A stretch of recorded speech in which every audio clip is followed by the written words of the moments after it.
In the White House, President Eisenhower signs the proclamation that makes Alaska's entry into the Union official, nearly 92 years after Lincoln's Secretary of State bought the territory from the Russian Tsar for $7 million. The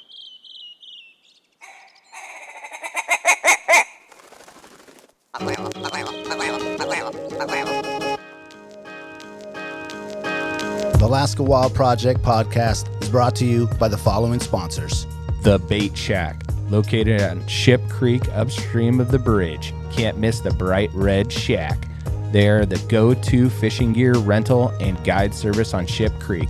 Tight lines and fish on. Come hook into the action with them. Hit them up at thebaitshackak.com. Lawn Pro AK, your year-round professional property maintenance company, providing services such as weekly lawn maintenance, driveway sweeping, snow and ice management, and tons more. Get your free estimate today at lawnproak.com. Anchortown Dogs, located at 4th Avenue across from the old 4th Avenue Theater. Look for the blue and gold umbrella. From reindeer dogs to bomb euros, they've got you covered. Anchortown Dogs, your local gourmet hot dog and sausage cart. Menegato's Accounting, locally owned and operated advisory and tax accounting solutions. Passion, experience, diligence. Learn more at menegatosaccounting.com. Double Shovel Cider Company, located off Arctic and 58th. Handcrafted Alaskan-made cider. They also have a tap room downtown on the corner of 5th and E. Check them out at doubleshovelcider.com. Serrano's Mexican Grill, 2 locations, one on Tudor, one on Northern Lights. The Northern Lights location has their new tequila bar. Check it out. Also see their daily specials at serranosmexicangrill.com. AKO Farms, located in Sitka, Alaska, built from the ground up with concentrates as their single motivation. Find their products such as their sugar wax, full spectrum diamond sauce carts, and more at the Treehouse AK and other dispensaries around the state. Ask your local bud tender about AKO. TheTreehouseAK.com, located at 341 Boniface Parkway, your all-in-one cannabis and CBD store. Ask the bud tender what the strain of the day is to get your 10% off.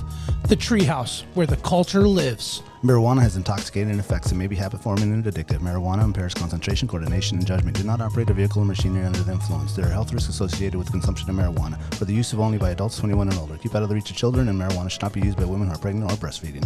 Tailored Restoration 24-hour emergency home services, helping Alaskans restore their dreams since 1972. Services include fire, water, mold, post-emergency cleaning, repair, and remodeling.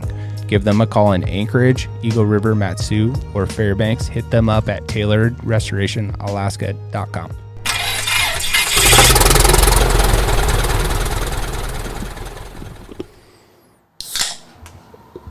That is a beautiful sound.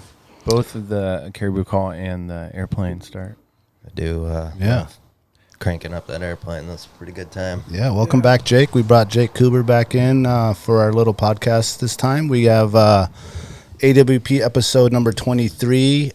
We were talking about what we're going to do here is do a gear overview of some of the items that we use all the time that we bring on these hunts. And today we are going to do bino harnesses. Yep. A funny thing, there was only one caribou call because I messed up the audio. I was wondering if you were going to mention that. It was a pretty lonely call. Yeah. It should have been. It was 4 on the first take, but I forgot to raise the volume on the button here, and nobody heard it. So had to do a quick restart. Yeah, a real quick restart on it. It was a crispy call, though. It was. Yeah. It was. Very cool. Well, not cool in the studio. It's very hot. Yeah. It's very hot. So sorry if you guys hear any road noise or trucks or stuff like that. It's just way too hot in here to have all the windows closed. So you guys just have to deal with it. Yeah, we're going to keep the window open tonight. It's a full sweat fest going full on sweat here. fest. So Brandon and I just got back from the Youth Caribou Hunt, and we were just talking about the Youth Caribou Hunt, or all the caribou hunts recently, as we just looked at the numbers that Department of Fish and Game put out as far as what the quotas are. And I was about right at about 10%. It's probably actually less than 10% of what they're allowing. So, Jack, are you pulling those numbers up real quick? Yeah, I got them. So, there's a release that looks like it was released on July 28th, 2021. Although I'm a holder of RC 561, the subsistence permit, and I did not get this in the email. So I Interesting. went back and checked. I look at my junk. So it's kind of interesting. Hopefully they send out something in the mail, or like an update to all the permit holders on the email. But they've been typically been really good about doing that. Yeah, but they did mention it on the hotline, right? When we just called the hotline, they didn't they say. did. They broke all started the to say. numbers Yeah, so if you haven't called the hotline or if you haven't received the email, call the Nelchina Herd hotline, and they're going to tell you what the quotas are. We're going to actually read them off to you real quick right now so that people know. I can pull them up right here. Jack's got them. Oh, okay. Yeah, so the Youth Hunt 495, which ends on the 5th, they had 200 permits, and the quota is 100, which is their expected harvest. For DC 475, what is that hunt? What's DC 475? I'm not sure what the 475 is. 475 is the non-resident, because That's what they it is. open up for Okay. non-residents this That's year. what it is. Right. Yep. So 50 permits, a quota is 25. DC 485, 2,000 permits were given out. The quota is 225. RC 561, 2919, so 2,919, and 350 for the quota. RC 562, 4181, and the quota is 350 again. And then the community harvest had 903, and the harvest is or the quota is 200. So yeah, like That's crazy. roughly 10% for most of them. 10% because the number of 2021 permits is around 10,000 when you add that up, and the quota is 1,250 total. So, that means that there's going to be a whole bunch of people out on day one. Yeah. And then the hunt's over. Oh yeah, the hunt will be over the first weekend. This happened 2 years ago. Was it? Yeah, it was the year that we went goat hunting on. Maybe it was 3. Yeah, 3. Yeah. They had a homer, and when we got back from that trip, it was already closed. Yeah, because we were going to leave that next day. Yeah. And try and get a caribou. And, yeah, they were closed that first weekend or so. So for all those sheep hunters out there that are going to be out doing something August 10th, you're not getting out your caribou this year. Yep. If you were a Nelchina guy. Or You have the first one? You have the 561? I have 561, yeah. Okay. Yeah, I had the 485, so who knows? When that opens the 20th, that's going to be done. Yeah. I'm not going to be able to get to that. Yeah. 225 is the quota on that one, right? Yeah. Yeah. So they will open it up for that tag, too. Well, I wonder, what other ones open the 20th? Because if that 561's done by day one, then no one else can hunt. If you're there for the 485 opener on the 20th. Yeah, then you have a shot. Yeah. And then isn't it like 3 days before you need to report your harvest? Yeah. So there's people, I mean, not all and you're going to be out of contact. So you have and the 20th is a Friday. I'll be back by then. Yeah. We got to talk to the wife. Oh yeah. Well, you know how they all open it and close it, or they'll, like it's all probably going to be subject to change as the subsistence hunt happens. Yeah. The result. Yeah. It might be like 485 ain't even happening. Bam, done. Like they might even say that. Like you don't even know until. Well, what if in 561, how many people did they say have it? 29. 2,000 people, or 29, and let's say 2,900, yeah. if you don't have to report for till day 3, and on the opening day 1,000 of them get killed, then what? Does that ruin the quota for everyone else? Well, you think 1,000 people are going to be hunting on that? He was just first saying day? theoretically, like if that happened. No, I mean, let's say half the people go, Yeah. and they get them all, and they within day 3 or before you even report just the say- hunt, and the just say actual reported 500 kill is 1,000. Then does that not go down the line, and the people behind them are screwed? I don't think so. They didn't do that 2 years ago or 3 years ago because it ended up being over harvested from what the reported quota would be, or the expected quota. The quota they wrote and the actual harvest was higher, and they didn't change the 485 and 562 on that. Interesting. Either way, I'd keep that number close, and be calling, because if you're not going till the 14th and it opens the 10th, you might not be able to go. Right. Yeah, it also makes you like want to rethink changing your strategy, because when that happened 3 years ago, I was like, oh, maybe I'm just going to do 485 from now on. But Yeah. But then we had such a healthy herd. I went back to the 561. Last year they're encouraging people to take cows, So it was like, for sure, when I submitted my stuff this last winter, it was like, this is guaranteed.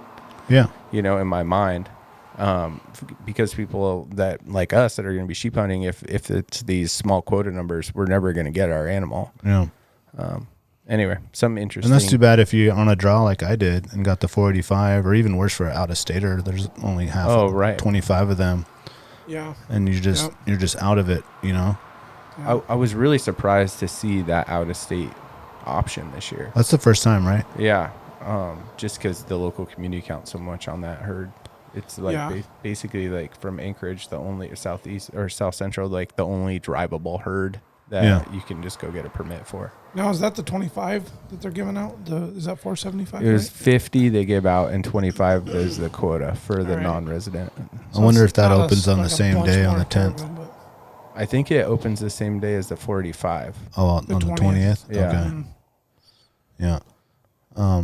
Which isn't like a substantial amount of. It's not like, oh, they're taking 25 permits away from the residents. I mean, it is 25 permits that a local resident could have had. Yeah. But at the same time, it's 25 permits. Yeah, it's not like what's happening in the Chugach. Right. It's for not, sheep. Yeah, exactly. Yes. It's not even close. And it's saying now that Alaska.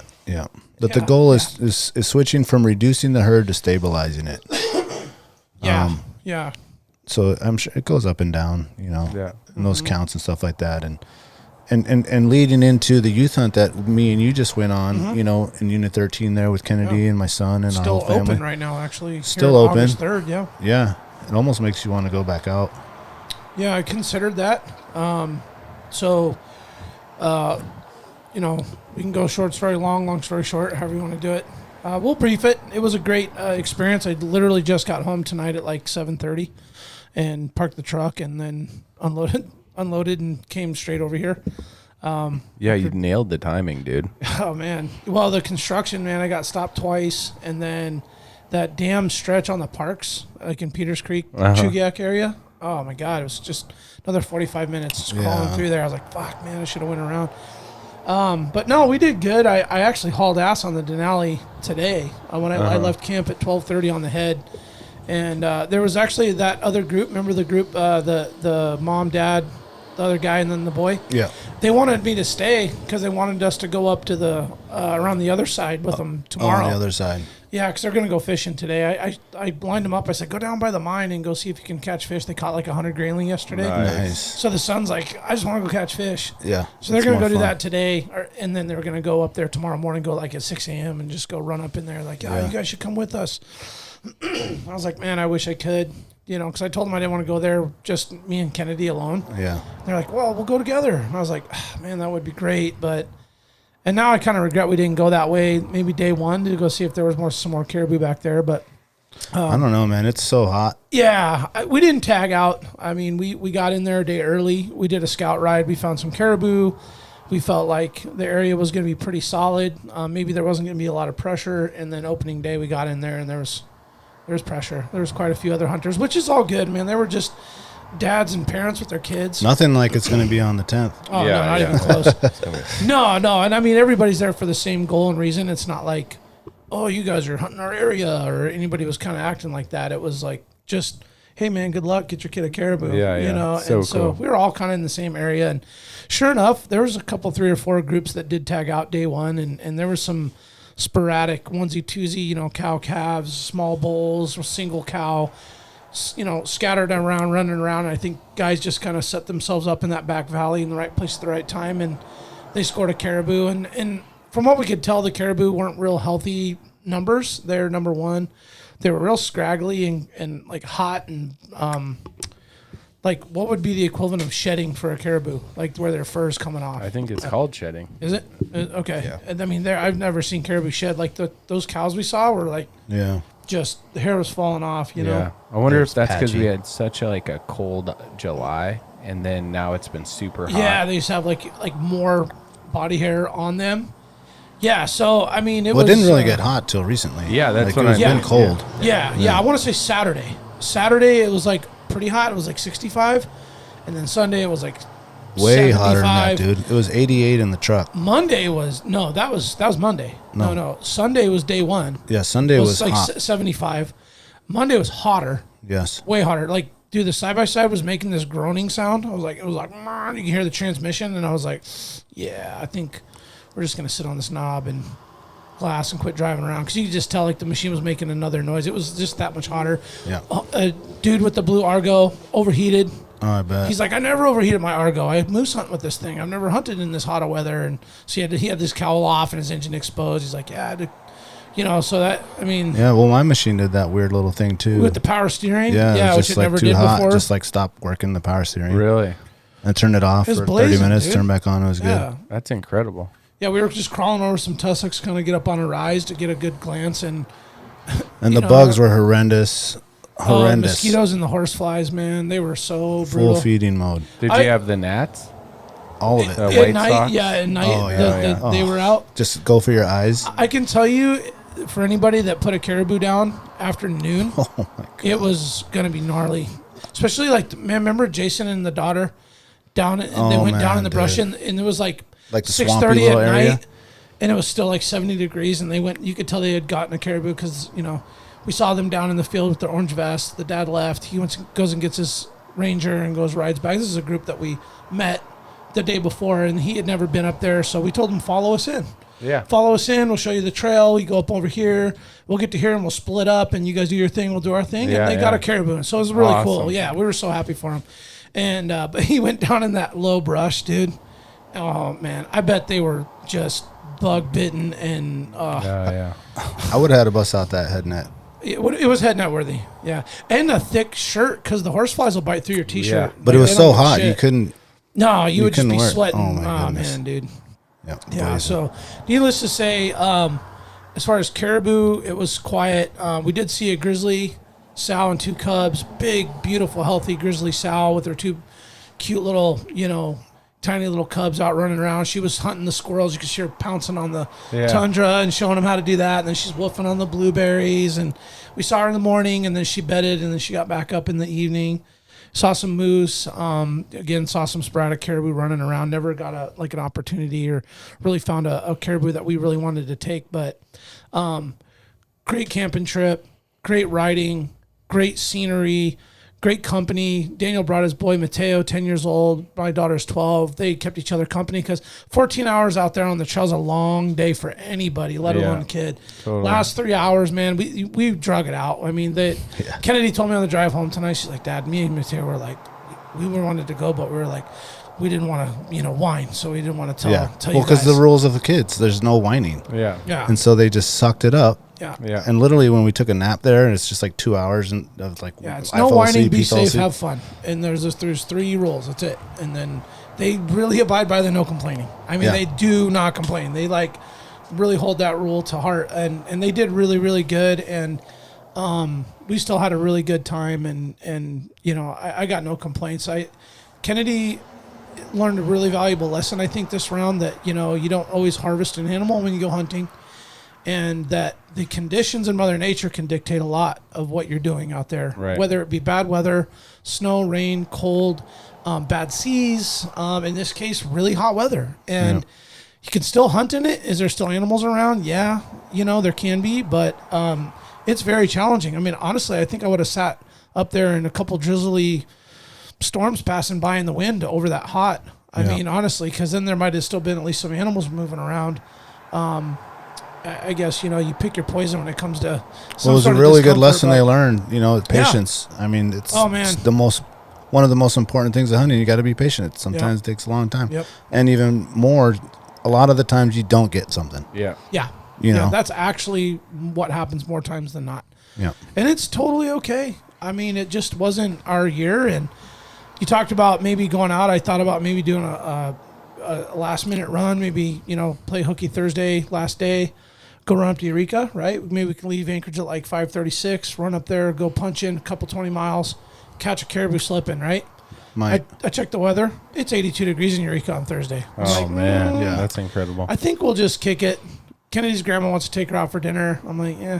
That's okay. She's like, Dad, it's going to be hot Thursday. I'm like, yeah. she's telling me she doesn't want to go but won't Yeah. say it. Yeah, I'm yeah, like, yeah. I'm not going to push it. Yeah. But, man, what a great trip. Your family came.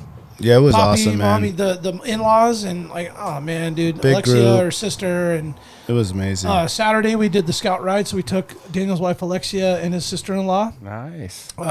Janessa, in the side-by-side. Avid listener, by the way, from San Diego. every single lives one, in San man. Diego. Listen to Yeah. every single podcast. Yeah. Shout out to that's rad. Janessa Younger. She likes it, man. Yeah. Yeah. And no, they got to come in, and she had been born and raised in Alaska, never really been in the backcountry though.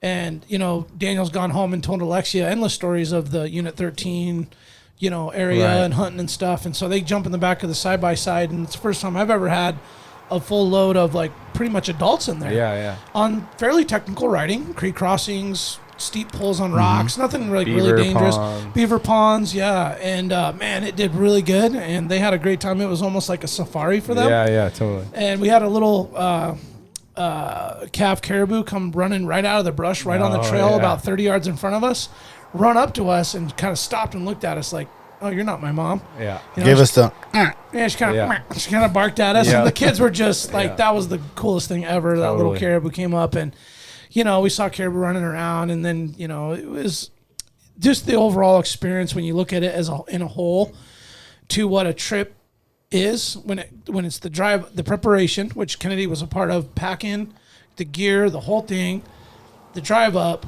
The first night, which was awesome. It was a Friday night. There was no pressure to get up early the next day. We partied, had a big fire. The kids stayed up late to the ride, the scout day, to the opening day, to the very end. You guys left. We decided to kind of relocate our camp. Just her and I went out. Me and my daughter, just the two of us, which was really nice after doing the group thing. Yeah. To have a day and an evening with Just you just two. us two. And the conversation we had, and she's changing, she's 12, 13, and it's like there was a real cool, like, kind of a connection that happened that I wasn't even really prepared for Yeah. in the experience. So, I mean, look, you want to take a caribou, you want to take an animal, but it's all good, man. We had a great trip. It'll be a memory forever. Learning lesson, so many things to take from it. Positives across the board as far as I'm concerned. So, Yep. It was great good. trip. It Yep. was fun. Had a good time. Get your kids out there. Yeah, That's right. Get your kids That's out right. there. That's right, Jake. Yeah. Yeah. Let them learn. Let them learn that patience. Yeah, I love it, man. It's a lot of fun, and I was like so committed to being patient. I was like, man, I'm just gonna like really focus on being a patient parent this trip, because I'm always just I'm not high strung, but I'm just like I'm always want things to be a certain way, or you know what I mean? And Yeah. like this time I was like, man, I'm just gonna be cool and loose, and like let this be fun, and try not to be too camp counselor, about it. And yeah, it was awesome. It was like way more enjoyable that way when you just chill. Well, it's more enjoyable for the kids too, and that was one Yeah. thing when our kids were young, and we knew that obviously we're going to continue to do these trips and all these outdoor things, and that was the conversation I had with Alexia. I was like, listen, I want this to be so fun for the kids. They can't wait to go because there's minimal that's right. rules. They can stay up late. They can yell. They can throw rocks. They can eat whatever they want. Be kids. Be kids, and like don't nag on them, and just like have more. It's a work of patience for yourself as well. Yeah. To let them go get dirty and all this stuff, and just know you brought extra stuff and extra clothes, and if it's That's wet, right. they're gonna get wet. They're gonna get dirty. They're gonna get hurt.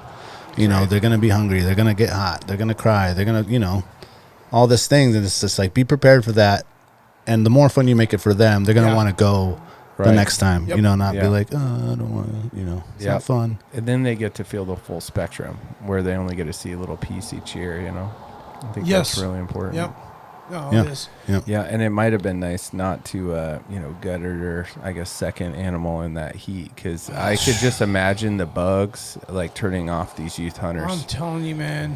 That would have been the quickest caribou we broke down ever. Yeah, I mean, I was like, cut it in half, and throw it in the back of the side by side and strap it down and just get out of there. Yeah. Clean that damn thing on the meat on the At on night. the on the on the snow machine trailer when it's like 2 a.m. with some headlights on. Yeah, I mean, yeah. literally.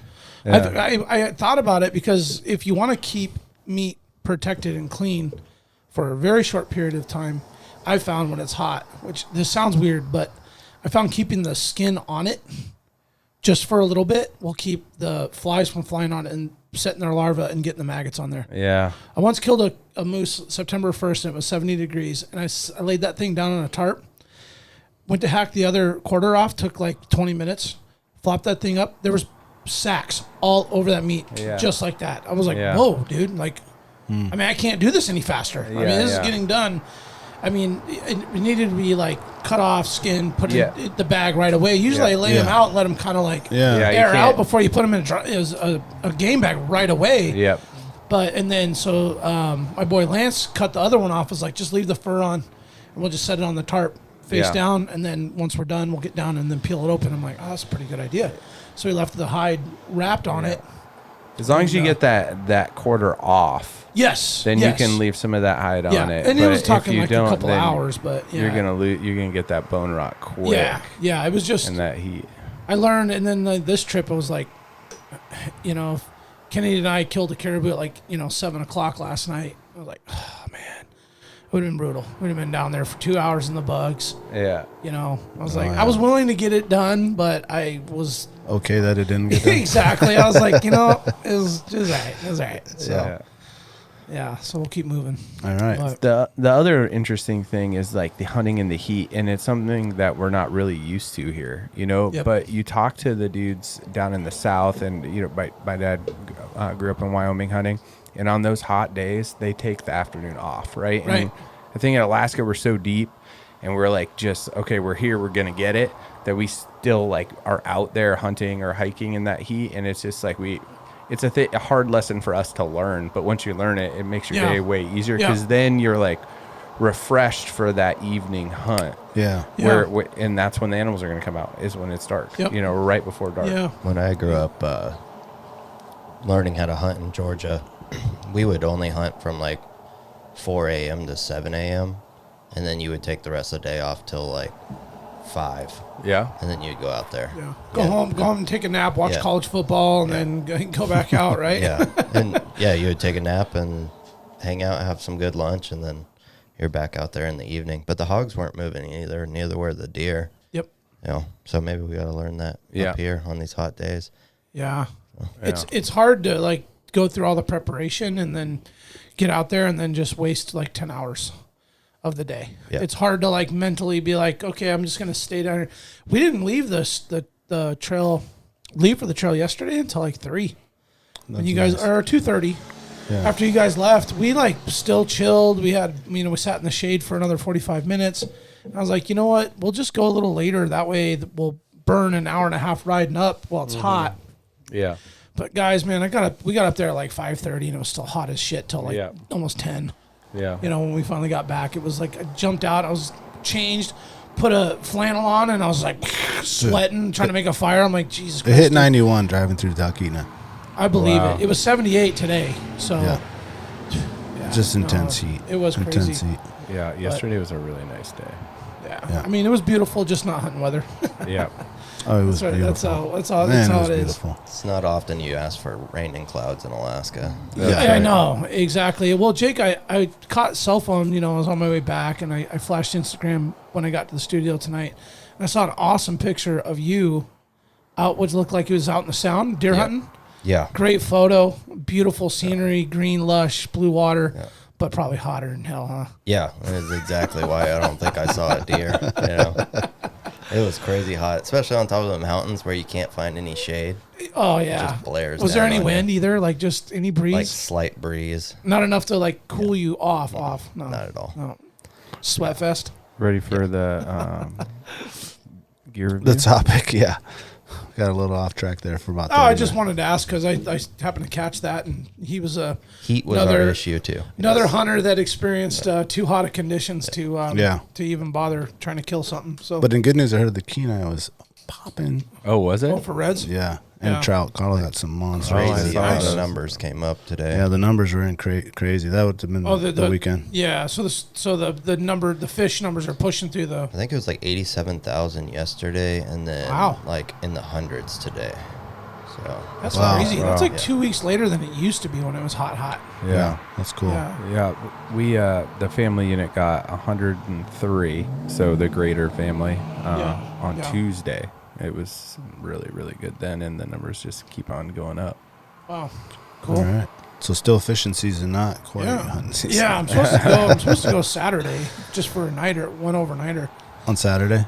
I think I'll go just to get a line wet. I haven't snagged a red all year, and so it'll be a good time to go out and floss. And Well, Saturday's the thing. Saturday's the thing. The rodeo. Oh yeah, were we going down? All right, I'm gonna go with Mateo. Oh, are you? People Okay. listen to this; it's already passed, so it don't matter. Yeah, true. Yeah, Daniel's already won.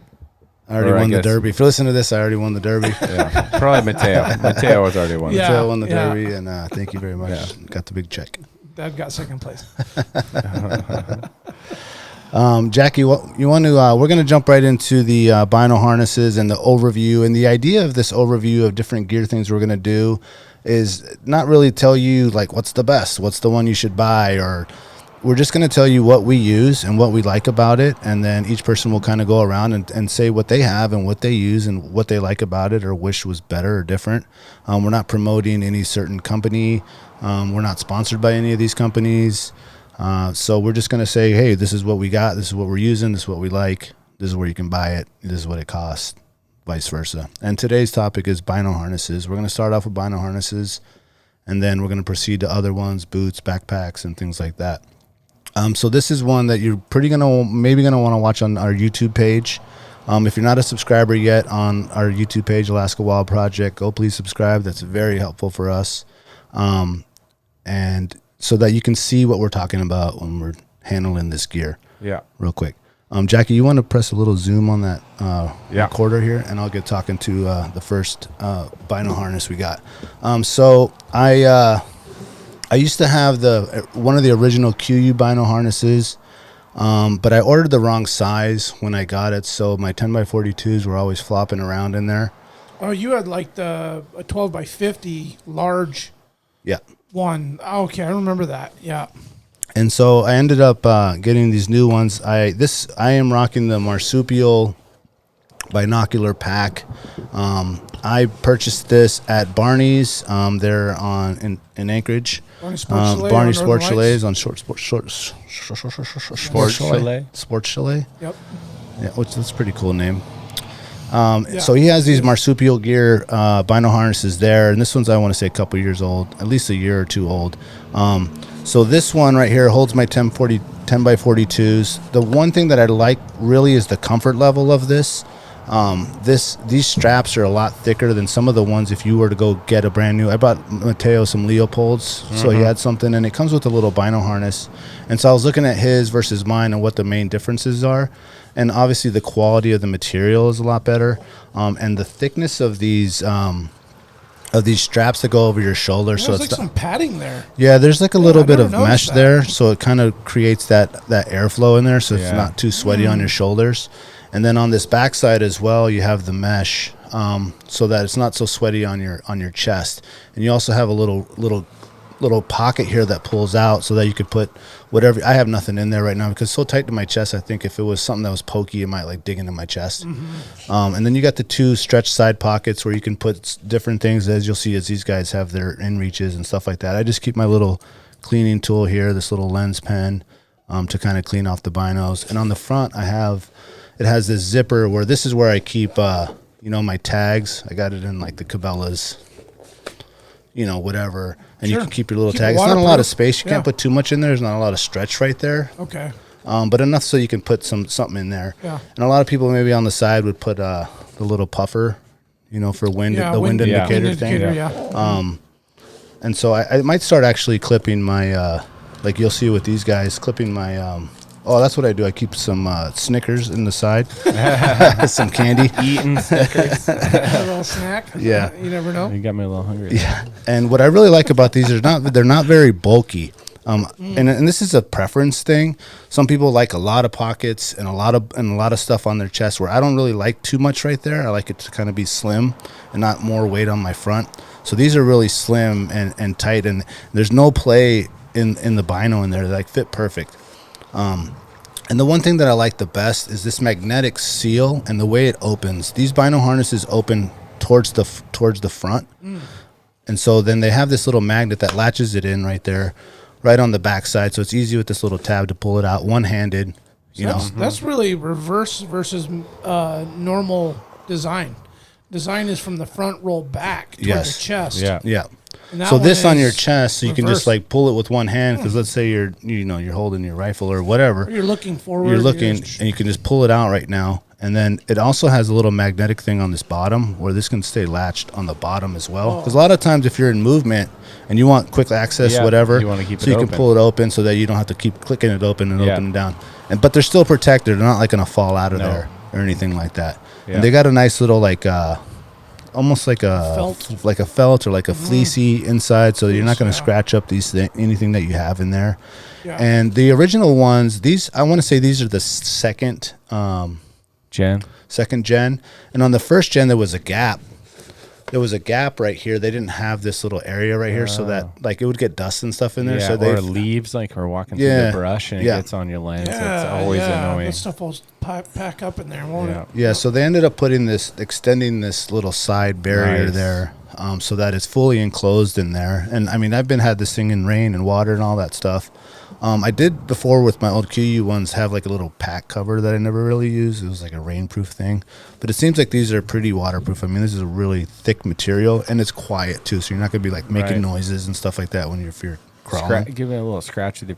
Oh yeah, that's. You can't. Quiet. Yeah. I mean, you can barely hear anything there. Yeah. So this is the Marsupial binocular pack. They got a bunch of different colors, obviously, and it seems like the new ones. Oh, and on the bottom they have these little mollies, right, Jake? Yes, We molly. learned that word today. Yeah. The little straps that you can connect the carabiner to or something like that on the bottom of them, they're called mollies. I don't have anything strapped to that. I would assume that you could put a carabiner or you could put your bino harness, probably has like an attachment to the bino harness, or not bino harness, but a rangefinder on the bottom of that. Yeah. But I keep it slim and trim with I'm sure this. they sell little packs for you to attach on. They do, and they have them over there at Barney's. Like a bear spray. Yeah, bear spray holder or would be really something cool maybe. too there. Yeah. So, Well, I'm looking at the new on the website, and I can't seems help but like- notice is that the flap is actually now reversed. No. Am I No, that's not. Oh, okay, No, no, it's that's pulling flapped down. open. That's Yeah, in you're the right. Okay, open my bad. position. Yeah, So it is. it seems like the only difference from You're the right, new it sure one is. that they have is they added some of those molly straps on the side. yeah. So you have this stretch and you have the little molly strap on the side so that you can clip whatever you want to. You're absolutely right. And as most bino harnesses, they have these little attachments that go to your chest, and then you can easily disconnect this, so that if you just want to let someone else see or something like that, or you don't need the full Sometimes bino you don't harness. always want them connected. Yeah. You want to have them free. You can set them down to the side or whatever. Yeah. And they seem to come a long way with just these little Yeah, things I that they've love those added. Like things. my first gen of the Kuius, I want to say you couldn't take it off easily. It didn't have this little clip there. Yep. So it became like they were always attached to you'd have to like unstrap the whole thing, and it was just kind of a nightmare. Yeah. So these little like clips is just super bright and intelligent to do that. Yep. Yep. So this is the Marsupial Gear one. You can go pick it up at Barney's. I'm sure you can go to marsupial.com. Marsupialgear.com. Their website's awesome, dude. And you like this one a lot? I really like this one. It's made in the USA, Yep. which is cool too. Absolutely. It feels durable. I've had them, I want to say 3 years now, and they're really comfortable, and they're really light and really slim and really trim. I like their depth is short. Like Yes. They're not, like you said, they don't stick out a lot. Yeah, like put yours next to mine. Like you'd see, it's almost like another thickness to it. like bulkier than that. But like as we said before, it's it's a matter of what you like. Yeah. You like to have a lot of things in your pockets in the front there. Yes. Yeah, I do. Whereas I prefer actually on my pack to put more pockets on the hip belt. Yeah. And I'll keep my rangefinder in there and stuff like that, so that weight is not really like on my chest. It's more like on my hips and stuff like that. Yeah. So this is the Marsupial Gear one. And then we're going to go to Jake, and Jake's rocking the Alaska Guide. Alaska Guide Creations. This is the Kodiak Cub.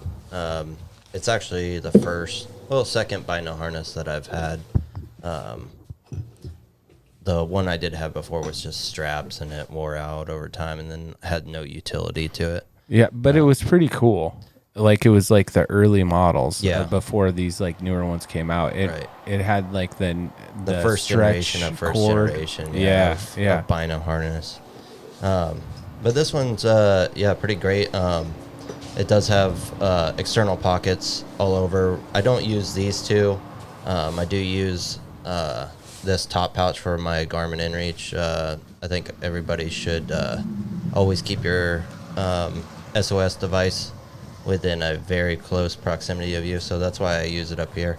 Can check time and whatever, and then I can also put anything else in these stretchy pouches.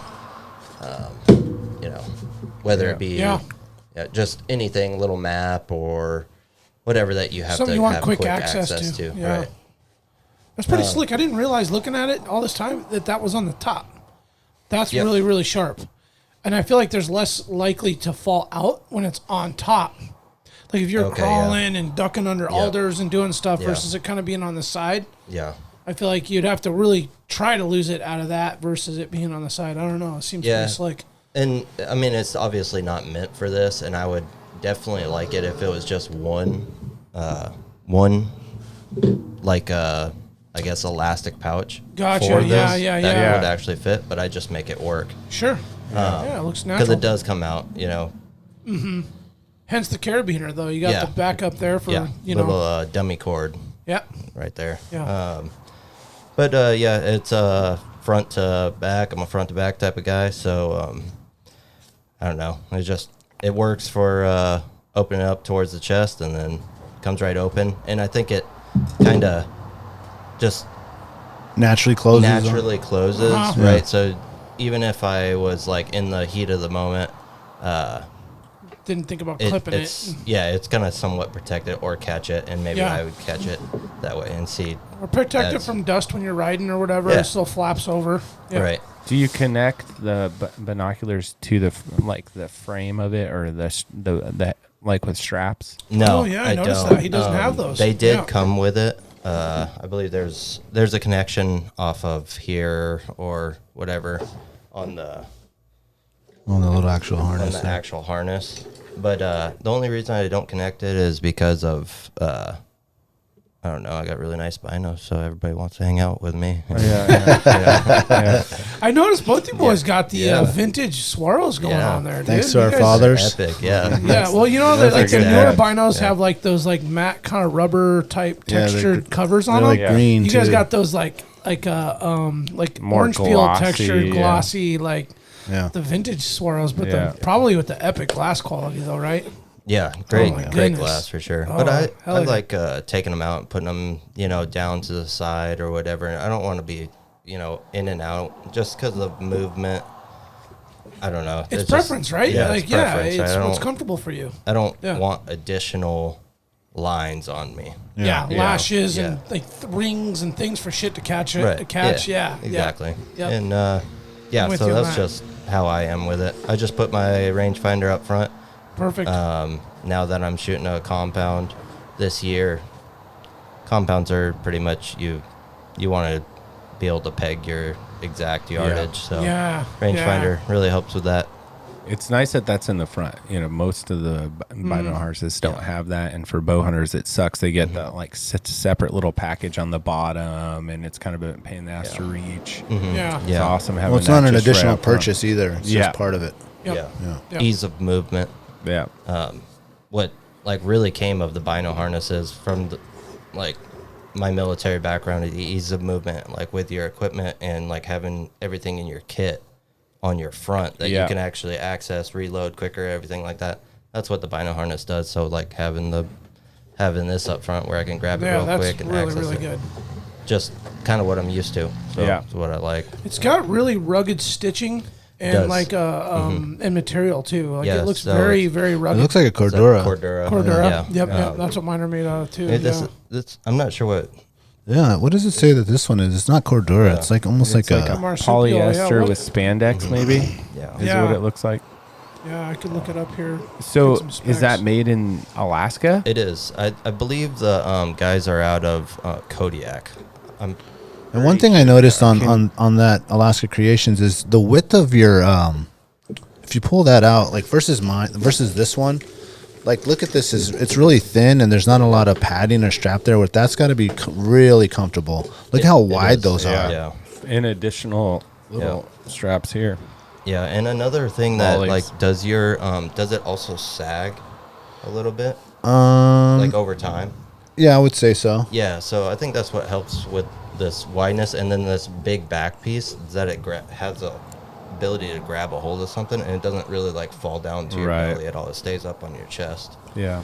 Yeah, it's really thick. It's like almost 3 times as wide as these straps. Mm-hmm. Yeah. Mm-hmm. And made in America. Everything's really well made. It's tough. I could fall on this, and I could have full faith that my binos would be protected. Hey, Brandon, can you go on the About Us and see where they're made?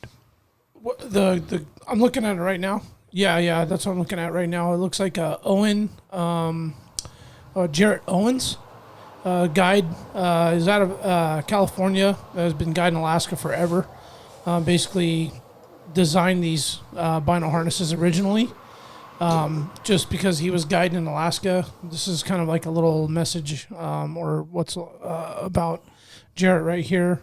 We don't got to read it. Just scroll down. Yeah. A little bit. These are testimonies from the field. Yeah, and this There's is his. There's got to be like an About Us. This is it right here. Oh. Mm-hmm. Made in the USA. Yep. Jared Owens, guide and entrepreneur. Yep. He pretty much what's the map in the things. back there? Is that Alaska? Let's see. What is that refuge? It says Wild Refuge. Arctic Wildlife Refuge. Okay. All right. Okay. So this is a guy who's in the backcountry in Alaska, guiding clients, been through it all, used it all, broke it all, tore it all, damaged it all, lost it all, I'm sure, right? Yeah. Guiding the backcountry. Yeah. He's designed something that he wanted rugged, that would last, and fit his specifications. And this is a smaller one. Looking at their website, they have like bigger ones that have like more pockets and more zippers, and like that's probably the one I've seen that has the most accessories. Yeah, here's their that line, can go guys. with it if you want to get other part of it. And you said you bought this. They got the KISS Hybrid Kodiak Cub Alaska Classic Denali, and then it runs into their backpacks. Now, that Denali looks like the Haas, and looks like Jake kind of went for the that medium, kind of not too big and bulky, needed the biggest binos, but like the Kodiak Cub tighter. says they're 10 by 42 and smaller, so that's pretty common bino. Yep. Less bulk, less weight, but lots and lots of storage. Those side pockets, and then you had mentioned in the back the mesh pocket. That's really cool. I wish mine had that. Mesh pocket. That's where you put your tags in a Ziploc bag, tags, license, and Ziploc bag. Yeah, just so they don't get too wet. I would take away these side pockets. I don't use them for anything. That's for Snickers. Pack them full of candy. I'll actually start putting those in there. Lots of spirits in there. Sour gummy worms. No, what I could see those getting used for, I don't know what you shoot. What do you shoot for a rifle when you are rifle hunting? I don't hunt with a rifle, You don't hunt with a rifle at all? No, bow. Okay. But could you put some extra broadheads? Well, I was thinking some ammo or just something like that in there, just quick access. And they also make additional pouches for the side. Like I put my bear spray right on the side right here. Oh, okay. So, Yeah. Or maybe like fold up like a nice Swarovski Leupold Vortex, like a cleansing cloth that you could fold up and stick in the side for wiping down your binos and stuff. Yeah. I would take away these. Streamline it. One of the things is when I am shooting traditional, having a lower profile like this is a lot better, just because your string comes a little more forward of center. Got it. Than a compound where it's like kind of left of center. So I know a bunch of trad guys that do shoot a marsupial because it is a lot thinner. Yeah. Wow. Oh, That's really breaking it down. Yeah. Yeah, it makes sense. So is that hybrid up there that it's a combination between their lowest pack, their smallest pack, and then the Kodiak Cub? That one doesn't look like it has the side pockets. Yeah. Does it? Oh, yeah, maybe not. Let's see. So there's a hybrid max. And these, it looks like mesh pocket. pockets, maybe. Oh, yeah. Oh, mesh. that's what it is. Yeah. Okay. Oh, they Not went the with zipper the mesh. style. Yeah. Well, I don't know when you got those harnesses, but maybe this wasn't an option then. I mean, It was. It was, okay. I think I just did not maybe enough research. Yeah. I mean, those are really nice. That's a nice harness, though. I mean, I love it. I absolutely love it. Yeah. It's a great harness, but Yeah. Yeah, it's money. Mm-hmm. And where did you buy that at? you can find them at Sportsman's. I believe you can find them at Cabela's too. Yeah. And then Okay. obviously on their website. On their I website. could do a dealer search, but I mean, they're Well, it's nice to be able to go into a store and like look at it and Yeah. try it 'em on on, and yeah. see what you Yeah. like about it. Yeah. I know 100% they're in Sportsman's. Okay. So, yeah. That must be where I've seen them. Yeah. I wonder if they have them at Barney's too. I don't believe so. No. Okay. Exclusive marsupial. Yeah. Yeah. It's That's pretty it. legit. Alaska Guy Creations. Yeah, I love those are really sweet. I just love how rugged built they are. I'm a big fan of buckles. All these harnesses we're looking at now have really good buckles, but big, thick, tough buckles. Like I'm good with carrying more material, weight, and plastic on a backpack or some sort of pack or a harness that has strong buckles and straps. Yeah. Like the stuff that can get yanked on and pulled on, and it's easy. It's hard to break it. Right. Because those buckles break, you're screwed. Yeah. They like kind of make or break the whole thing. So you're saying more buckles or less buckles? Big, strong, thick buckles. Oh, okay. Yeah. Yeah. I mean, Like I like look how thick those buckles are. They're Right. kind of They're heavy oversized. duty. Yep. Yeah. Like that buckle doesn't need to be that big for that small of a harness. So it's like a big backpack buckle, but it's made really strong. Yeah. So that God forbid it grab an alder while you're crawling and it's not going to break Yeah. Or Or off you're going and to slam pull. it in your truck door or Exactly. something like that. Yeah. Yes, dude. All the above. Like it's just rugged as hell and just. These are will last. also removable, which is something that I'm just learning. But Oh, yeah. Oh wow. So- Okay, so you can interchange them. yeah, you can Oh. change that out. Oh, Well, that's pretty that's cool. cool. Take it okay. off. And then it snaps wow. back together. Yeah. So obviously, if you break it, it's a super easy. Oh, probably- fix. maybe they price. made it for see. Yeah. A guide would create something like that because he's probably broke a buckle. Broke it, Yeah. See, I've never broke a buckle, but Does it come with the extra buckle? I don't believe it did. Okay. Maybe it did. Because sometimes the backpacks will Yeah. come with one. An extra belt buckle, usually. Yeah. Yeah, that's right. The big fat ones. you mean right here? And that- Auto locking buckle upgrade kit. There you go. There you go. Perfect. Yeah, exactly. Well, that's the main thing I noticed when I Just went and bought, damn, thought it through. Mateo's little. I bought him some little Leopolds, and Yeah. and most of the binos now will come with their own little bino harness Yeah. if you're getting Vortex or whatever. But that's the main difference is upgrading is you will get the little thin strap, and it's Yeah. the really thin, Yeah. buckle. It's eventually going to break. It's not very comfortable. It's Chinese digging in made. his neck. Yeah. It's just like it'll get you there and do it. But if you're going to be, going on a hunt, 30 days out of the year, it's worth it to spend a little bit of money to have something that's comfortable, and Yeah. something that you really like. Or the multiple use of a harness where you might be wearing them as early as, say, February on a winter hunt all the way into December on a late deer hunt. Like you're wearing this equipment in all different conditions and climates and humidity levels and freeze and thaw and the stuff gets rallied. And if you don't have good quality stuff, and this is something you're putting on every single day and wearing it all day long. Yep. So I actually came up with for this pack a 1-day survival kit for my plane. I haven't I haven't tested it yet, but this chest harness, when I get in my plane, I'll put it on my person with my Garmin and everything, and inside here would be a 1-day survival kit. Oh, instead of the binos, you'll Yep. put a whole kit in there. Yep, survival kit in it. Yeah, and so I mean, if pilots wanted to have that ability to not have their survival kit out of reach, or whatever, it would just be on their chest. So maybe they Just had there.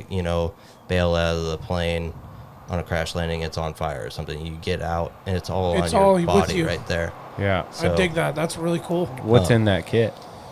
Just your food, fire starter, a heat blanket, Yeah. etc., knives, Yeah. like a handsaw. So Snickers. for sure. Yeah. Yeah. Well, that's what the side pockets for. He uses those for the survival kit. Yeah, Yeah, it's exactly. used on the survival kit. Yeah. But also with the thickness of this Oh, yeah, nice. is if it's a float plane, those pole life vests. Yep.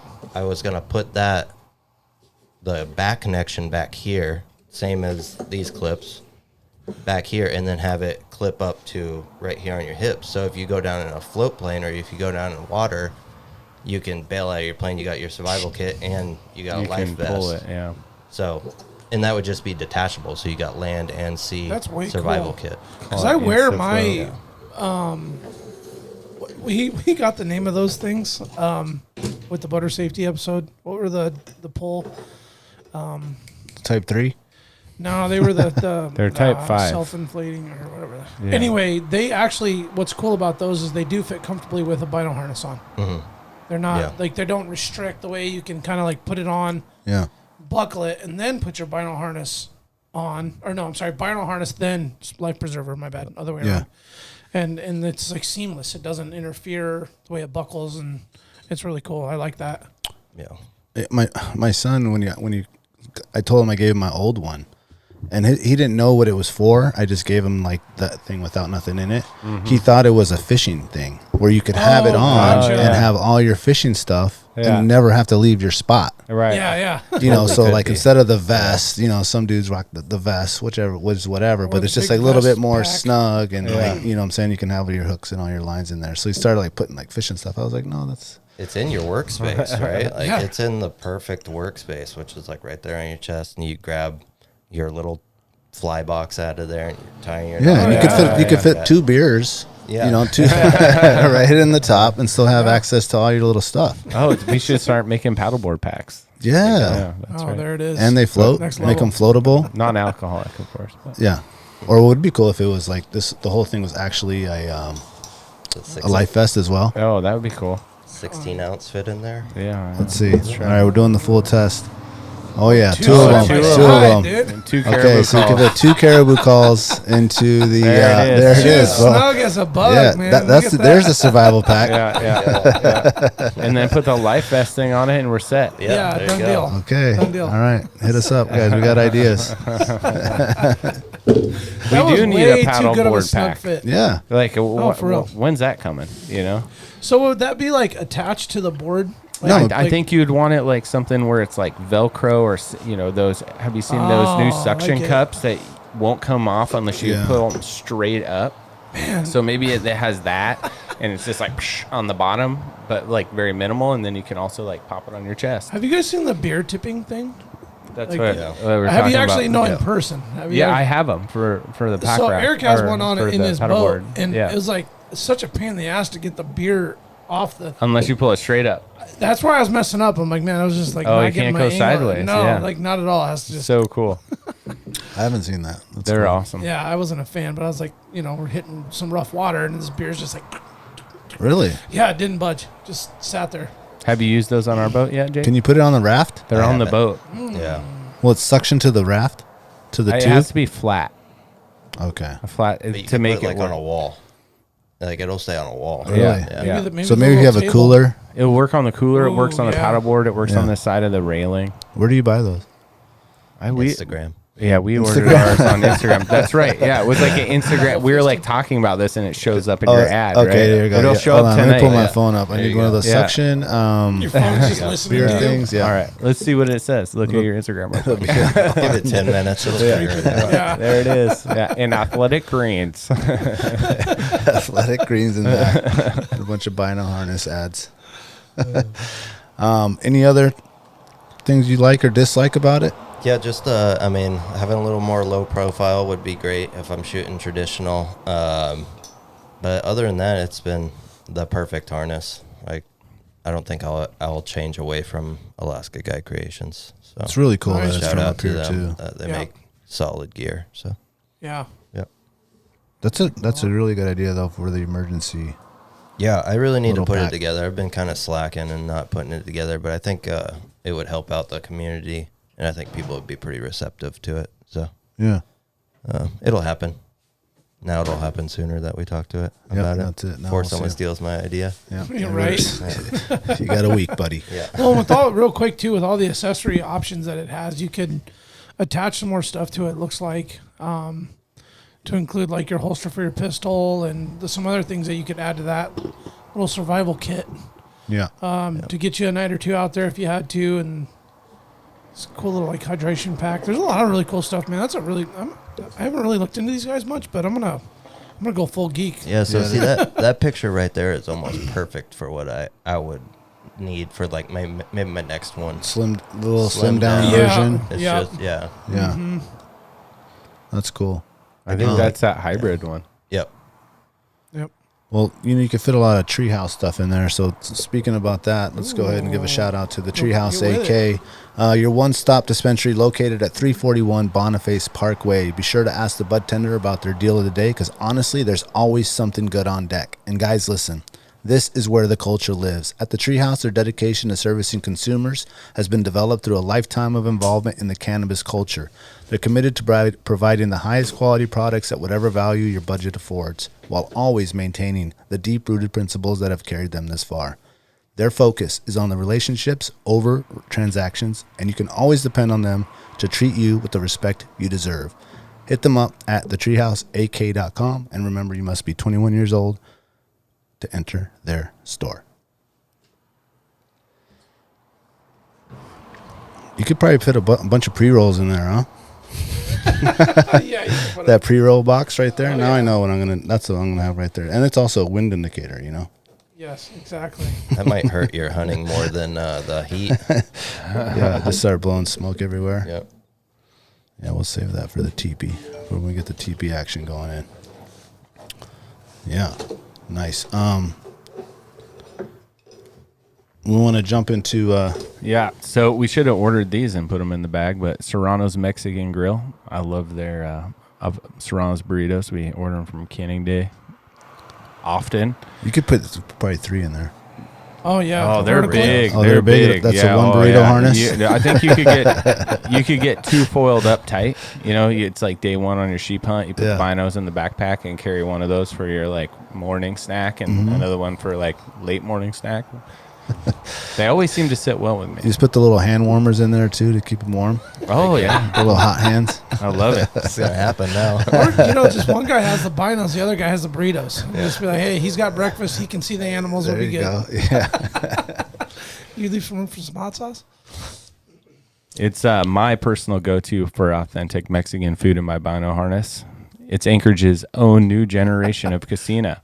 Recipes are inspired by their rich heritage and family know-how. All ingredients are made in-house. They have a new tequila bar on their Northern Lights location. There's 2 locations, Tudor and Northern Lights. The Tudor one is supposed to get a bar soon. Follow their food truck location on Instagram. And you can check out their daily specials at serranosmexicangrill.com. Tailored Restoration, 24-hour emergency home services, helping Alaskans restore their dreams since 1972.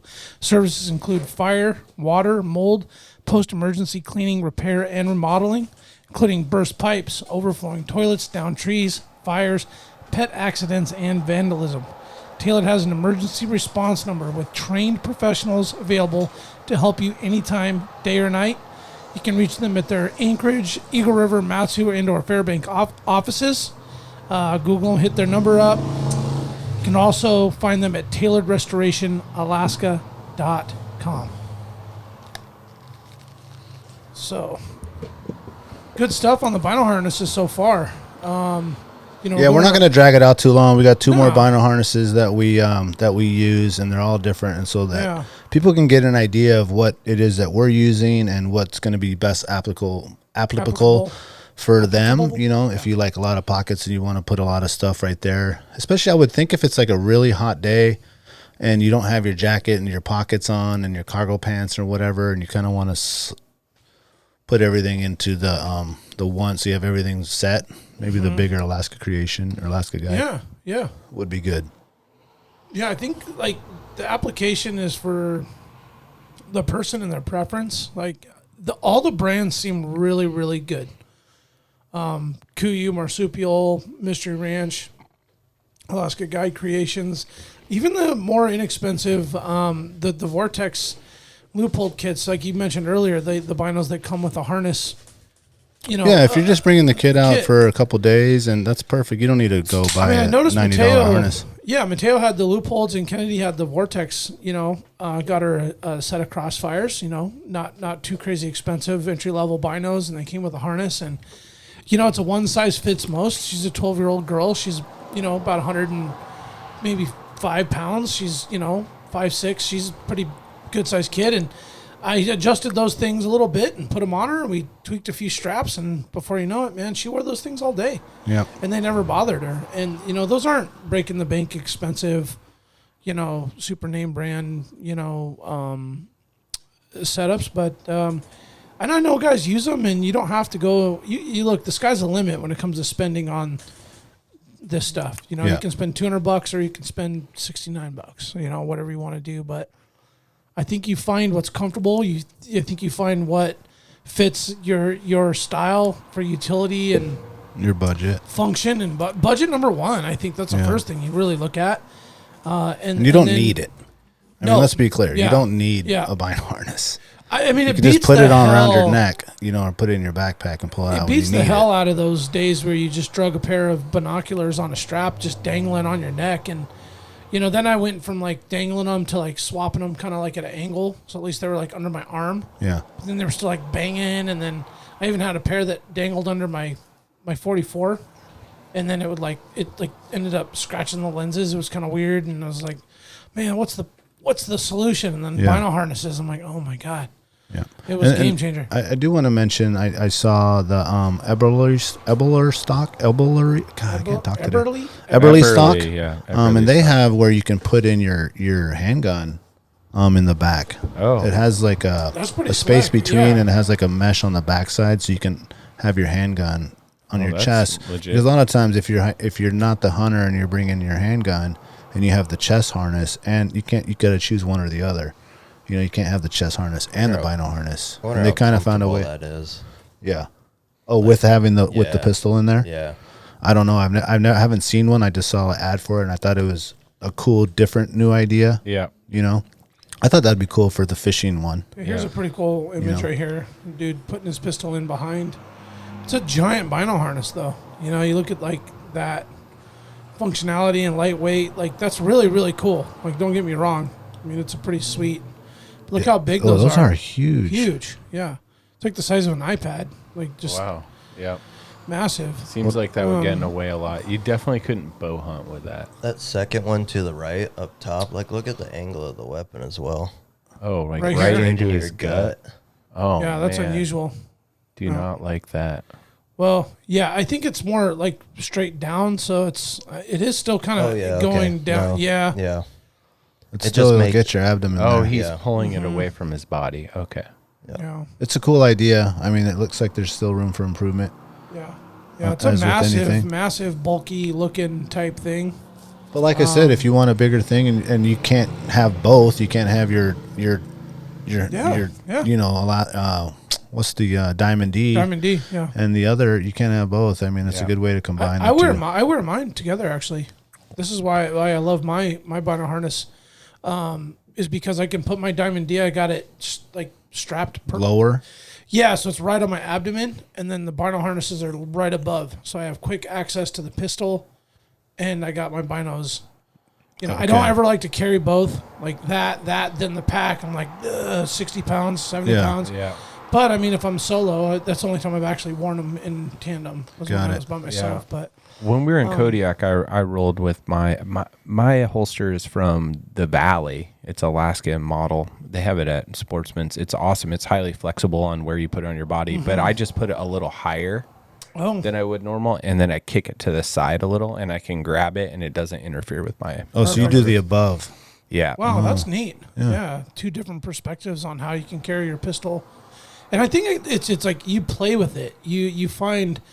I do want to carry my pistols sometimes and my bino harnesses. I would say you're going to always have your binos on and sometimes have your pistol on your person that way, right? Like especially when you're bow it. hunting.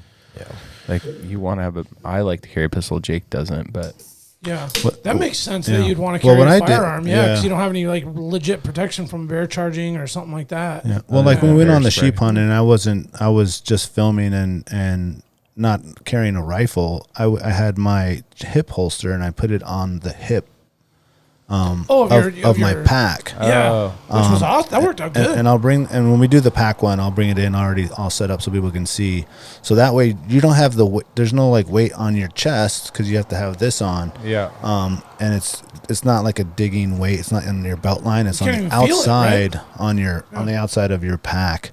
And then that way you can have this and that, and it's just not interfering with each other. Yeah. But then you got to have the hip holster versus the chest one. Right. Yep. Well, let's get into the let's get into the jackies here. Yeah. So I was not a believer in the Bino harnesses. I think I was like the last one of this group, at least probably for sure, to jump into it. I'm just kind of a minimalist in general, and like for example, I don't own a pair of gaiters, and so for this hunt that I'm about to go on, Brando lent me a pair of his older ones.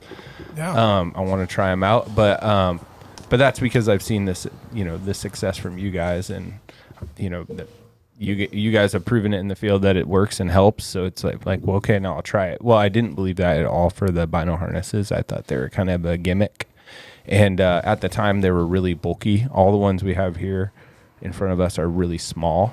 At the time they were way bigger, and they hadn't been refined. So it was like that first generation of the Kuiu ones were at that time, and you'd go look at like the reviews on Rockslide, and there was like all this stuff like, why don't they do this, why don't they do that kind of stuff.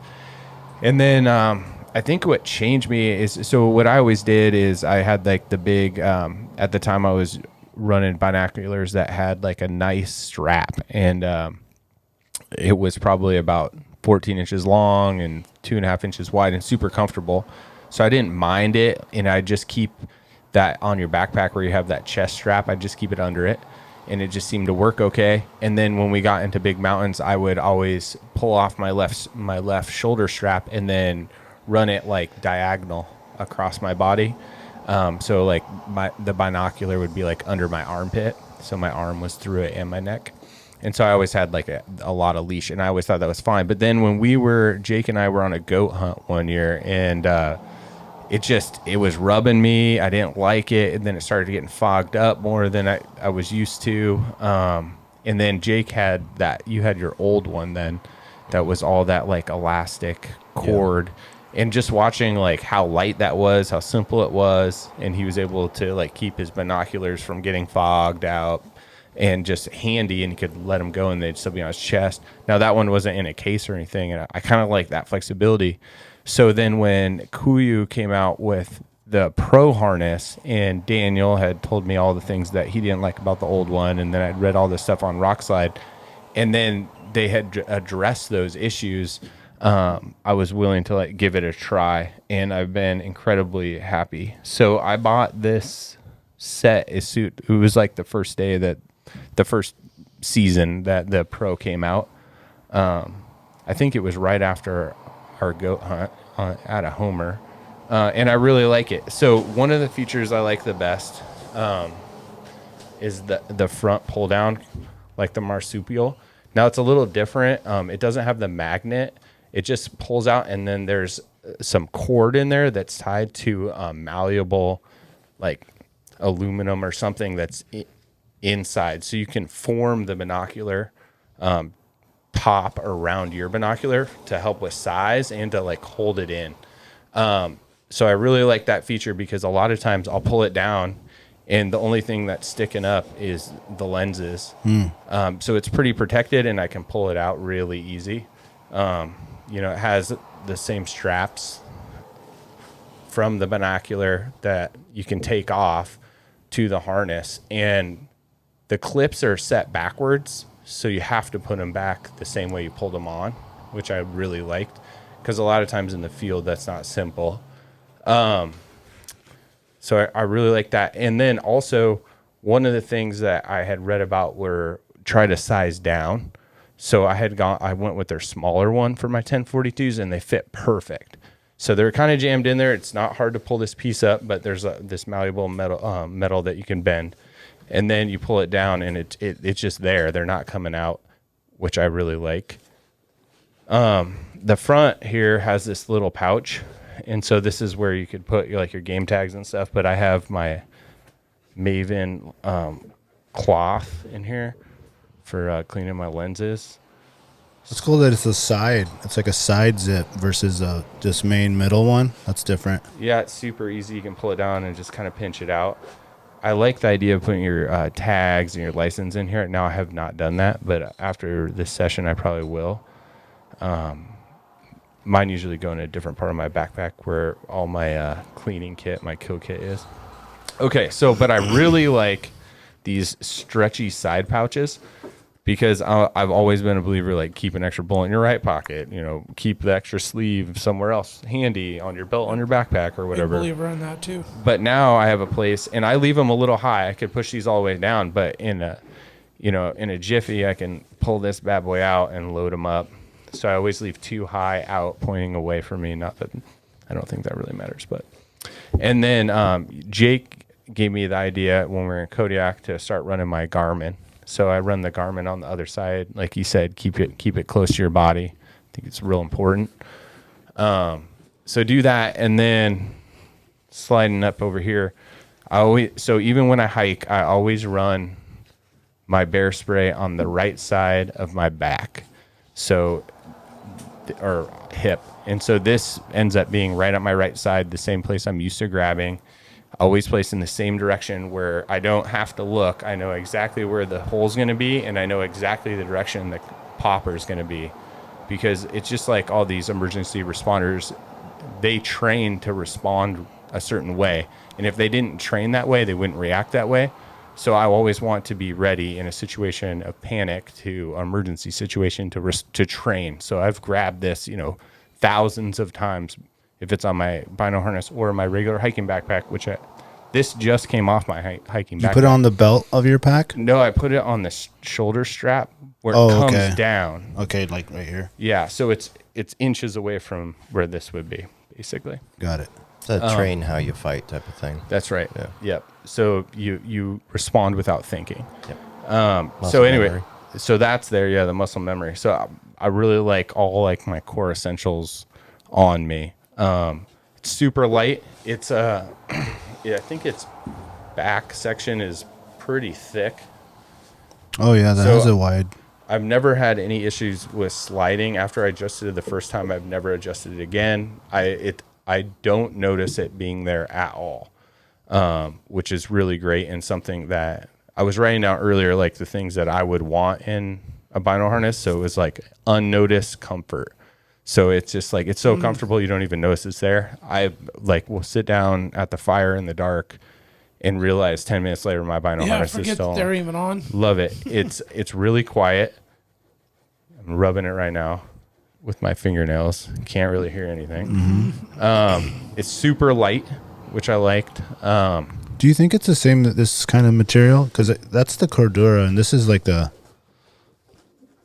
Yeah, mine's like this one's almost like a little, so like you it's can kind of see stretchy too. Yeah. You can see that stuff stitched though. This isn't stitched. You don't see stitching on that one. So it has the rip stopper for sure, and then it looks like it's like a polyester spandex. Looks and feels like this whole section is stretching as I pull up. I really like that big wide. You could put two fingers in that handle to like really grab it. Yep. And it comes down easy. It's a little harder to come up because it like catches on those lenses. But I've done it so many times that it doesn't bother me anymore. You might be able to eliminate that too just by coming off or bringing off those caps. Yeah. So when I'm hunting, these caps aren't on it. Okay. So when I'm okay. I was hunting, gonna ask as that. soon as the first spotting, this hangs out, Yep. and I just leave them there for the rest of the time. Those don't bother you just dangling? Yeah, I don't ever feel Don't them. even notice them. Yep, they're always there. Again, really nice buckles. Like they're heavy duty. Yeah, pretty Tough. solid. It seems like that mesh is a little bit. Is that like a rubbery mesh on the back, or is it a fabric? No, it's fabric. Now, what about on this side right here? Yep, there's a mesh there. It's the same. It's the yeah, so same? it still has that breathable mesh. Flip it down. On the back side, like against your stomach. So I don't really sweat. There's pretty good airflow there. And then the same with the strap. So it's not like causing like sweat to be trapped. I think they did a really good job on the redesign. So the other thing is it stays where we moose hunt, we're walking through willows that are 6 feet tall all day, and it's right when all the leaves are falling. So you know all these side pockets will get leaves in them, and it really does a good job keeping the leaves out in The this debris setup. and Now, everything. if I leave it open and walk, I mean that's gonna get them in. But when I pull it up, there's no leaves. Well, that's one of the main things they fixed, because on that first gen there was a gap. There was a gap on the side right here. Oh, And so that stuff would kind of get in there and leaves Yeah. would get in through Yep. the side. And the same with these marsupials. Their first gen too had that gap, and I think the idea was there for some sort of airflow or something. So Also, it they doesn't don't get fogged Yeah. up. so it doesn't get like moisture built up Right. in there or Trapped. something. But it seems like they've moved away from all these brands. yeah. And then I think something was different with the front flap too. It didn't pull down like this. There was something different. Do you remember what that was? Was it a back? Did it go towards you? Yep, that's Okay. what it is. They Yeah. switched it so that it was, it used to go back, pulling back, and that's just a preference too. Yeah. If you want to pull it back or forward, because the Alaska guides pull towards your chest, Yep. whereas the marsupial and the Kuiu Pull away. pull away. Yep. Yeah. Yeah, and then I wanted the binocs to be removable, so easy clips. So these, like Jake said, everyone wants to use his binoculars. I can unclip those in a couple seconds, hand them someone, and since they're opposing directions, the clips, I can redo it without messing it up, which is something I would mess up on.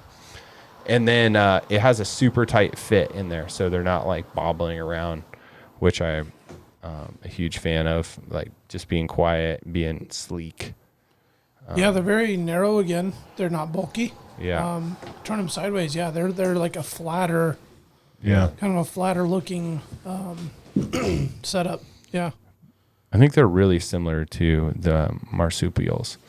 And I heard, well, we should ask Gideon sometime, but Gideon bought the Sone Glacier, and he told me that it has a really similar design to these two.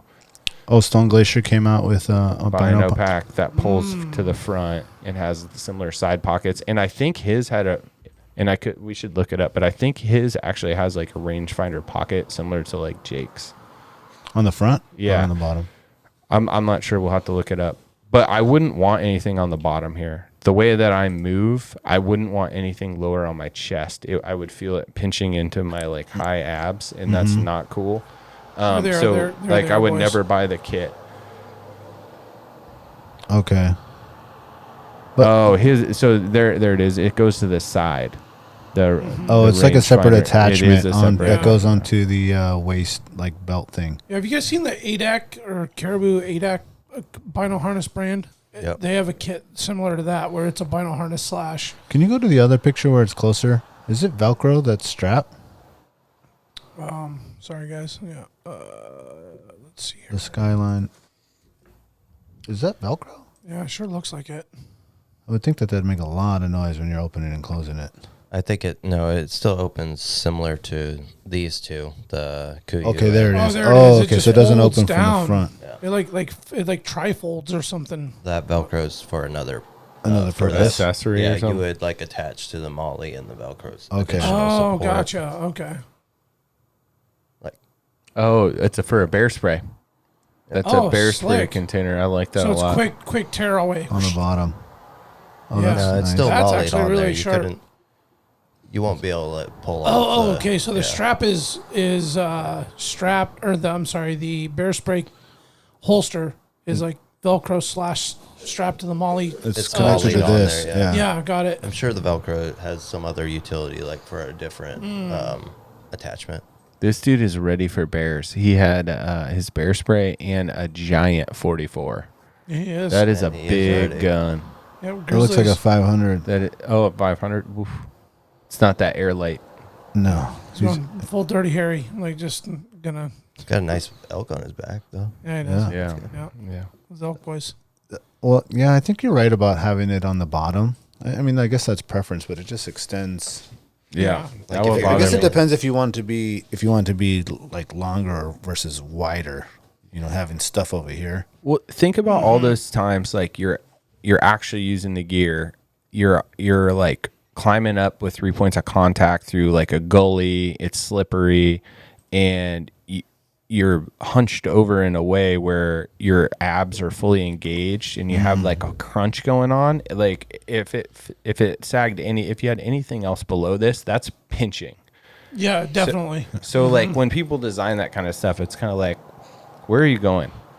Yeah, What are you or doing? if you have the your waist belt on your backpack, which should be above your waist. Yeah. That's Yeah. already right like on this your love high. handles. Yeah. Yeah. It's right at your Yeah, belly now button they're almost. pushing against each other at that same position. Yeah. I just don't like anything poking me in that area. It makes it really uncomfortable. And you'll notice it right away, right? Oh, yeah. Like the instant you have a rub or a pinch or something, it's like, okay, stop, readjust this shit. Like, what is, like, what's going on? Yeah. Can't have it. Like, 'cause if you just kind of like try to ignore it, it doesn't go away. Yeah.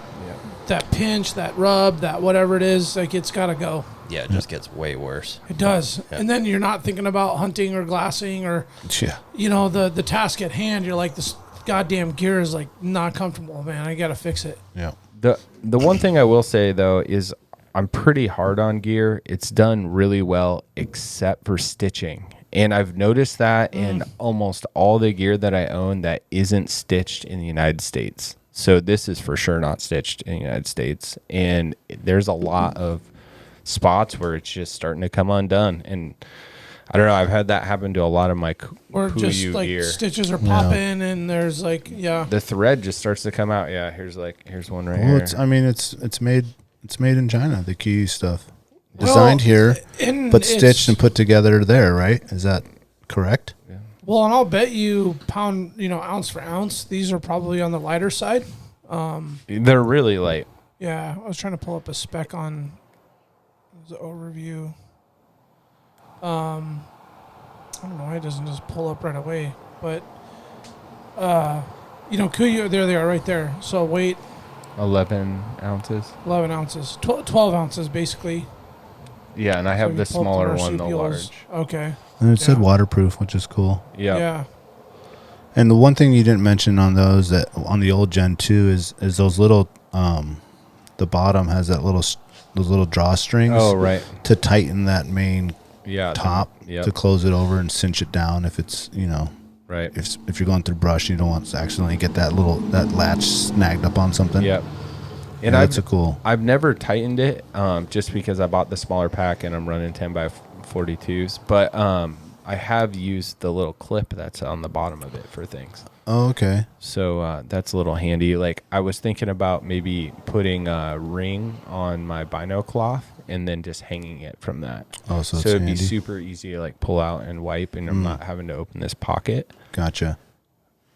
I think you and I and Kodiak tried to like finagle some bear spray under here, but it didn't work out very well. Yeah, I don't remember. And I then don't think it would went work very well. Yeah, then I went to the side thing.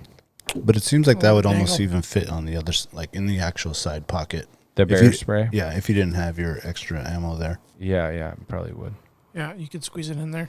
Yeah, it might be hard to reach in then. I'm not sure. It'd be kind of like weird like this. Yeah. Yeah.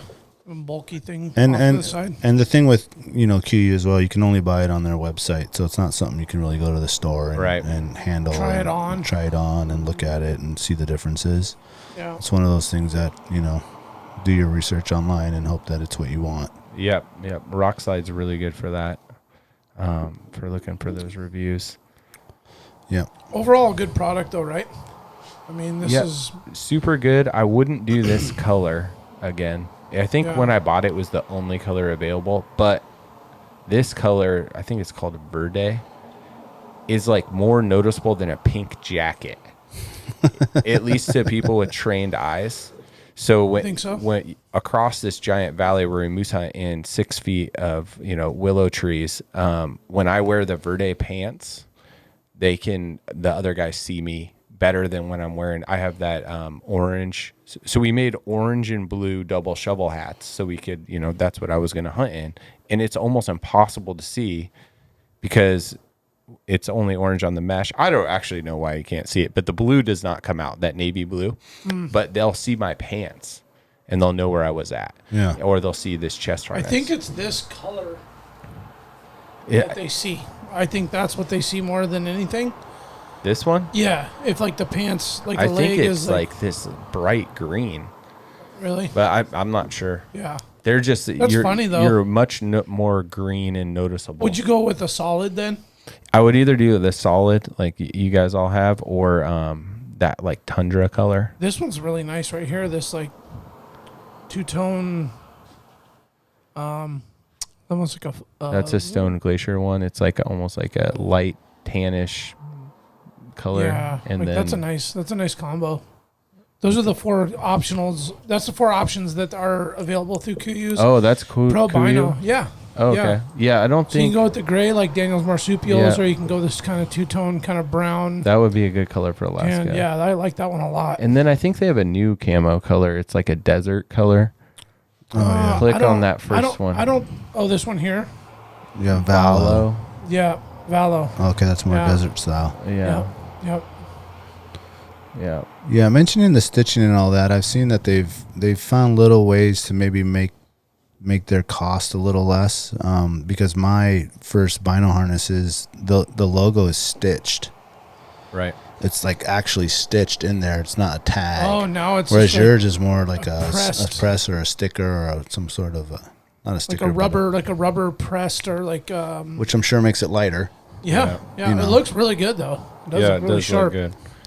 But they're looking to carve any ounce anywhere, any way Yeah, possible. ultralight. Hence, stitching, loosening up, and things happening. I mean, they're the ultralight. It's interesting though, because their model's direct to consumer, and so you think your like price direct to consumer would be lower than the retail price, because a retailer traditionally marks it up 50%. But their prices are the same as you like go Yeah. if you went down to Barney's to buy the Sone Glacier or the Marsupial. They're So all it's like $99. Right, and so the Alaska Guide Creations was $79. How are you going direct to consumer but not lowering your prices? Yeah, the price point between the 3 we just reviewed is about 80 to 100. Yeah.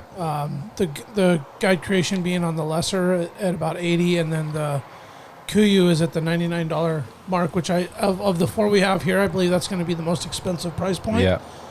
I mean, I think when I bought it, Brandon, I think I bought it for like $79. okay. So it's gone Okay. up some. Yeah, But yeah. still, like if it's direct It's to a couple-year-old consumer, why Pro. is it the highest priced one and Yeah. it's not even made in the United States?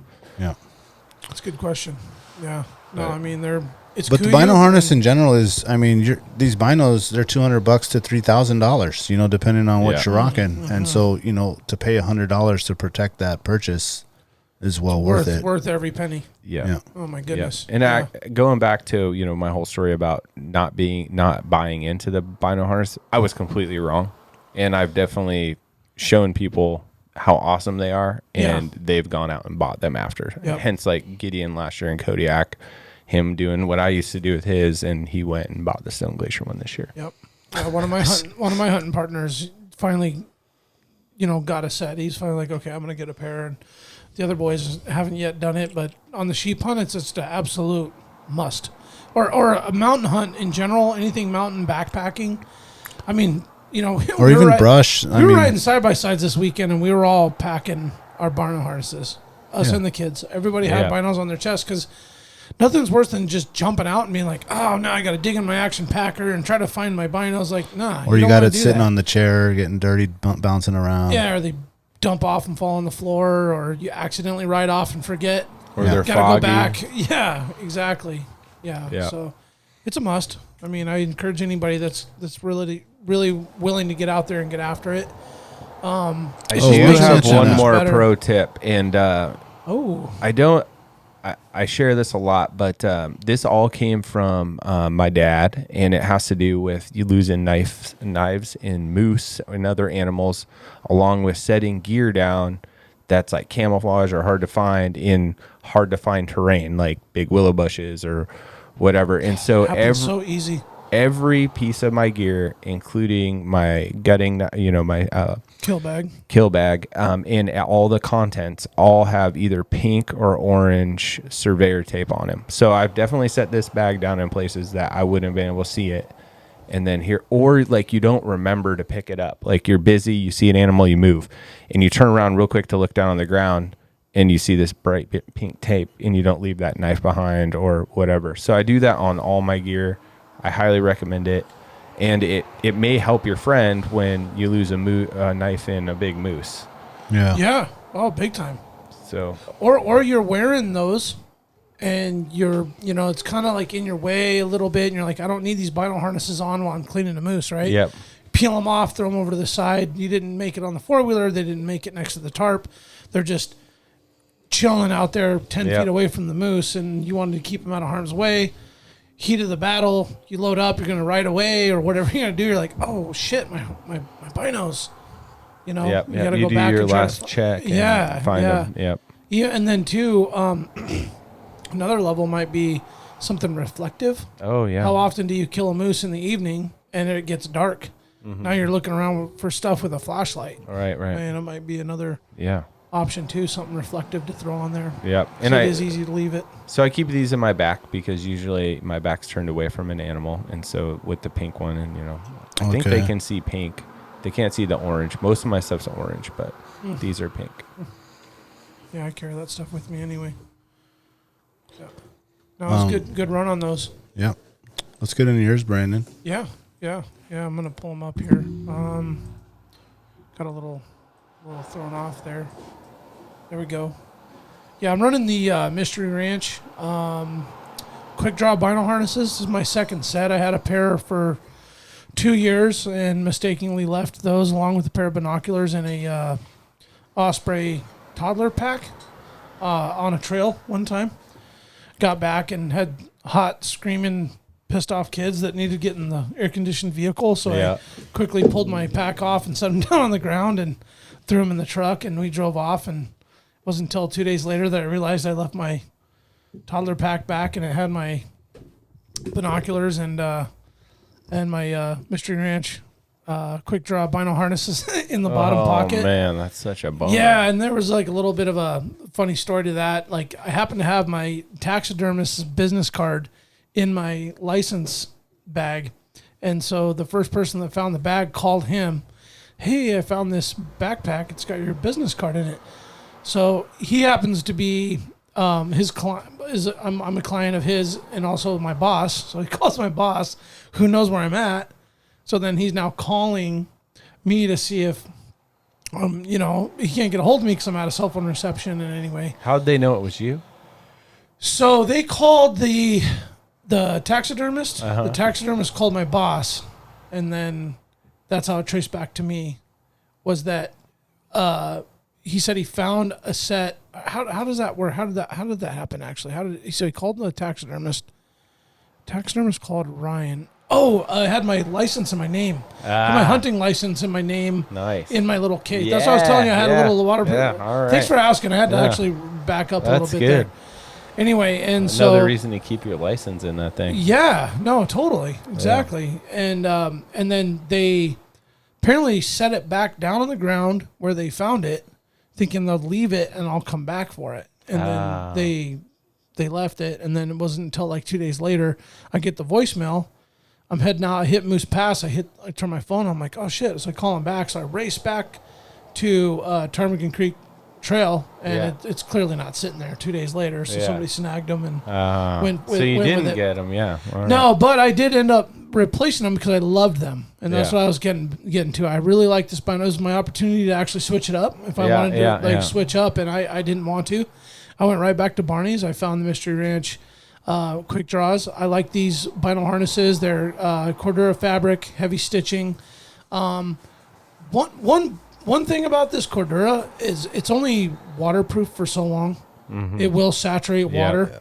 It will fog up your binos over time. So if you're in like heavy like Prince William Sound, Southeast, Kodiak, deer hunting rain, this will keep them under your rain jacket. Exactly. That's what I ended up doing. I was wearing them on the outside, and I learned that real quick on a deer hunt in Prince William Sound that they just needed to be underneath because, let's face it, when you're deer hunting in the rain or hunting in the rain, you're only pulling your binos out when you really think you see something. You don't just pull them out to look at a rock or a stump or something. I mean, you got to really pull them out when you think you see something that's worth pulling your binos out in the rain for, because I don't care what you got. If they get wet, they get wet, and it sucks. Mm-hmm.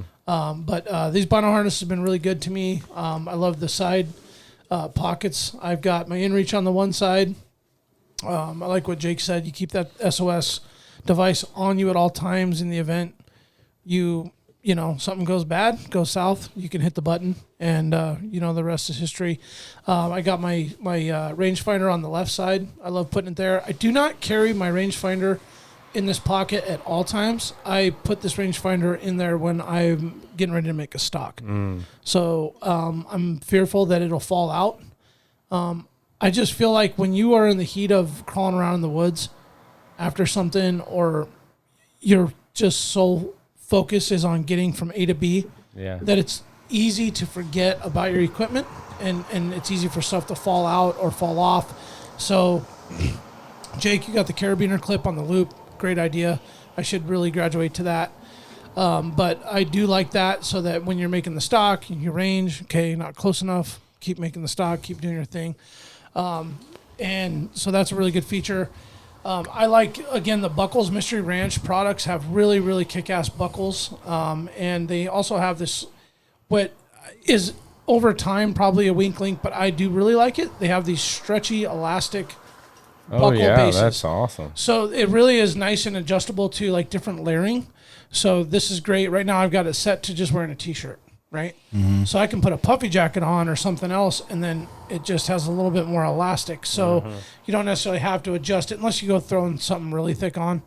Then you got to start adjusting straps and whatnot. But it just kind of always, it's kind of snug, but when you put another layer on, it only kind of pulls so much. You don't really notice that much. And then again, it's got the cool little, I don't know what these are. I call them security straps, because then you can buckle your binos to, to the strap that's, let me get it into the camera here. So again, it straps right to the harness, and there you go. Yep. So one thing I was kind of questioning, you see how small these little buckles are? Yeah. Yeah, and you see how thick the ones are on your Kuiu pack? They're like twice the size. So my security straps are small. Yeah, but the buckles are thick, right? No, the buckles are pretty small. They're that small though? Oh, there might be a little bigger. Yeah. So I was kind of skeptical, but they're really thick plastic, and so they've been very, very rugged. Nice. I don't know. See, like Daniel's got another similar set, maybe even a little bit smaller. Yeah, so these are smaller. Yeah. So again, that's probably shaving weight. So you can kind of tell the difference in the designs. So they kind of put a thicker buckle or whatever on there. But I really like these. I feel like these straps, when you adjust them just right, they're just like the perfect height. So when you do have to pull them off, you know what I mean? You can still look without having them bind up on you. Yeah. I really like that feature. One other really cool thing on these is this center flap. So you can kind of see some dust and stuff. You turn the mic there a little bit. Yep. So this has a, it's kind of weird doing stuff in the middle of the table like this, but so this set has a kind of like a stitched kind of flap on it. So it flaps back and holds when you want it out of your way. And believe it or not, when you're wearing these, this isn't like binding into you or kind of in your way. Kind of flaps and then just tucks between you and your chest, and then just kind of gets out of the way. And then it just kind of folds over, so you don't actually have to always strap them down. You can kind of just put them loose on, similar to these guide creations, and kind of fold over and kind of stay. And then where you guys have those magnetic kind of deals, so this one has this center strap which you can adjust. This is a magnet to here, so you can actually it kind of folds over and clips. So what I really like about this feature is when you're in and out and in and out and in and out of your bino harnesses, you almost naturally, over 100 times doing this, you just kind of like are looking, walking, doing whatever, and you just kind of like naturally like fold them over and kind of find that thing, because the magnet just kind of finds it for you. Right. So you just got to kind of flap it over and kind of get your hand and your finger in this like general area, and then it'll grab. And then again, there's just nothing coming out of there. It's pretty secure. And then again, just grabbing it, just because you wear them and you know enough, you just kind of boom, and then they just pop right out of there. So really great. One thing I like about these too is this felt interior is pretty grippy when you got this kind of like matte rubber. So it's holds it well, but then I don't know, it's like just the right amount of fabric touching the rubber coating kind of a thing. I like that. One other feature I really love on these bino harnesses is this front pocket is really big. Yeah, that's nice. You know, it's actually a pretty big pocket. I showed you guys this earlier before we recorded. I've got this wallet that I put in here. It's a waterproof wallet. It's not waterproof sealed where you could drop it in the water, but it's waterproof in the sense that you could saturate it over time, or this bino harness could be in the rain, get wet.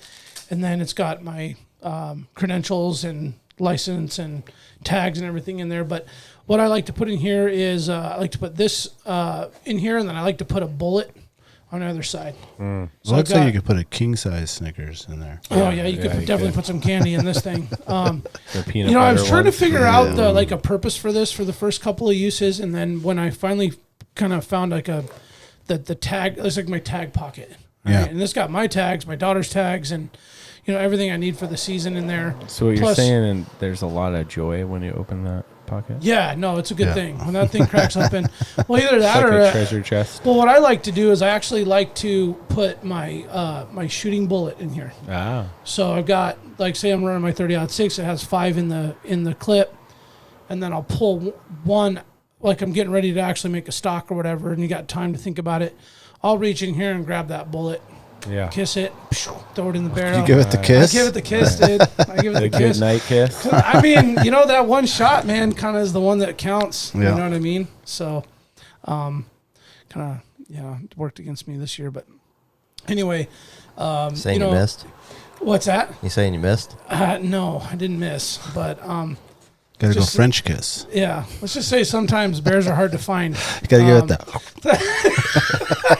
Get a little saliva and bodily fluid on it. Carries through the wind a little bit better. But yeah, I mean, these ranches are a good product. I've got, we'll get into the pack review and stuff. All my packs and harnesses and everything. In fact, I've even got Mystery Ranch Gunsling, which is a pretty cool thing. We'll get into that with the packs because it does integrate with that. So I've been really impressed with these products. Their stitching is really, really good. They're very durable. Again, the breathable mesh on the backside. I've found that once I've set this strap setup, it's pretty much one and done. One thing I really like about your guys' is you guys got a lot thicker straps. I mean, look how thin these are. Yeah. It So- cut into you a little bit. So you'd think that that's what they do, but they actually don't on me. I've been good with this. This was one of my main concerns. I think this goes toward finding your fitment and then hooking it up. Now, straight T-shirt, do these straps dig in a little bit? Yes. When you're just wearing a thin T-shirt, they can dig in a little bit. That's very rare that I'm wearing these just with a T-shirt on. I mean, it does happen. Yeah. Hot day on a backpack hunt, or like this weekend we were out riding around. I did wear a T-shirt. Most of the time you're wearing a pullover, a hoodie, a vest, a puffy jacket, or some sort of apparel or camo gear or whatever you're wearing, rain jacket, where these straps it never makes a difference. But I think they save a lot on weight by having the lighter strap material. And they're rugged and they last, and I haven't had an issue with them. So that's been a win for sure. So, I mean, again, I've noticed that there are some features on all these other products that I like, that I'd love to have on this. Not saying I wouldn't try something else different, but man, when you find something that you like and it's comfortable and it works for you, even though there's some things that are like a little bit better, you just still kind of roll with it because it works for you. Yeah. Right? Like you've tested it in every different situation, every different climate, every different kind of hunt or whatever the case is. And one thing I like about these too, I see the price point on the website's about $75, but I want to say I spent like. Where did you buy that? I bought them at Barney's. Okay. Yeah, and Mystery Ranch products were not as easy to find, say 6, 7, 8 years ago. You could just find them really at Barney's. They're out of Bozeman, Montana. They make American-made stuff. They're a good outfit. They've blown up in the last maybe like 2 years. You see all their stuff in REI and Sportsman's and online everywhere now. Yeah, they're in all the big box stores. Yeah, now. my guess is they kind of blew up and kind of like sold out per se, maybe to like the more corporate side of their sales. But Barney's had them pretty exclusive there for a while. I noticed some other guides and some other hunters and like some old like Steve Ranella, Meat Eater, hunt videos. His brother had one back in the day, and so like you notice some guys were wearing them, and you didn't see them often, but overall good products, and they're built to last. Yeah. You know? Out of all the kind of Instagram people that I like to follow in Alaska that are doing hunting stuff, I'd say the most often used one is this one. Oh, really? Yeah. Oh, no shit. It's Okay. just amongst like a small group of people that I follow. Okay. You notice them wearing the ranch Bino harnesses? Yeah, they talk about it. Yeah. Oh, wow. Cool. So, yeah. and the Marsupial is actually really popular amongst that group too. Yeah, they've come up like just in the last couple of years. Yeah. Yeah. I've seen a lot more of those. They were pretty big with the military community. The Mystery Ranch. Yeah. Is that kind of where they probably made their I think mark? that's where they had initially introduced themselves, yeah. Okay, so they started making products, Hunter Yeah, did his 'cause thing. a couple and then, of our guys would run their packs okay. on RNS missions.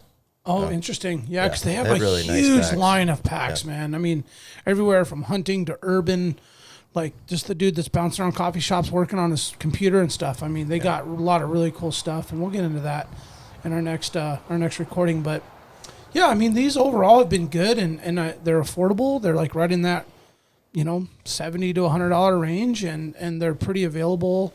They have an awesome warranty if you blow a stitch or have something tear. It's a limited lifetime warranty, but my guess is if you go out and rip it, they're like, sorry, man, we're not going to fix it. But if a stitch blows out, they're going to fix it. You know what I mean? So the good warranty, which is huge for me on buying products that I feel like I want to buy and use.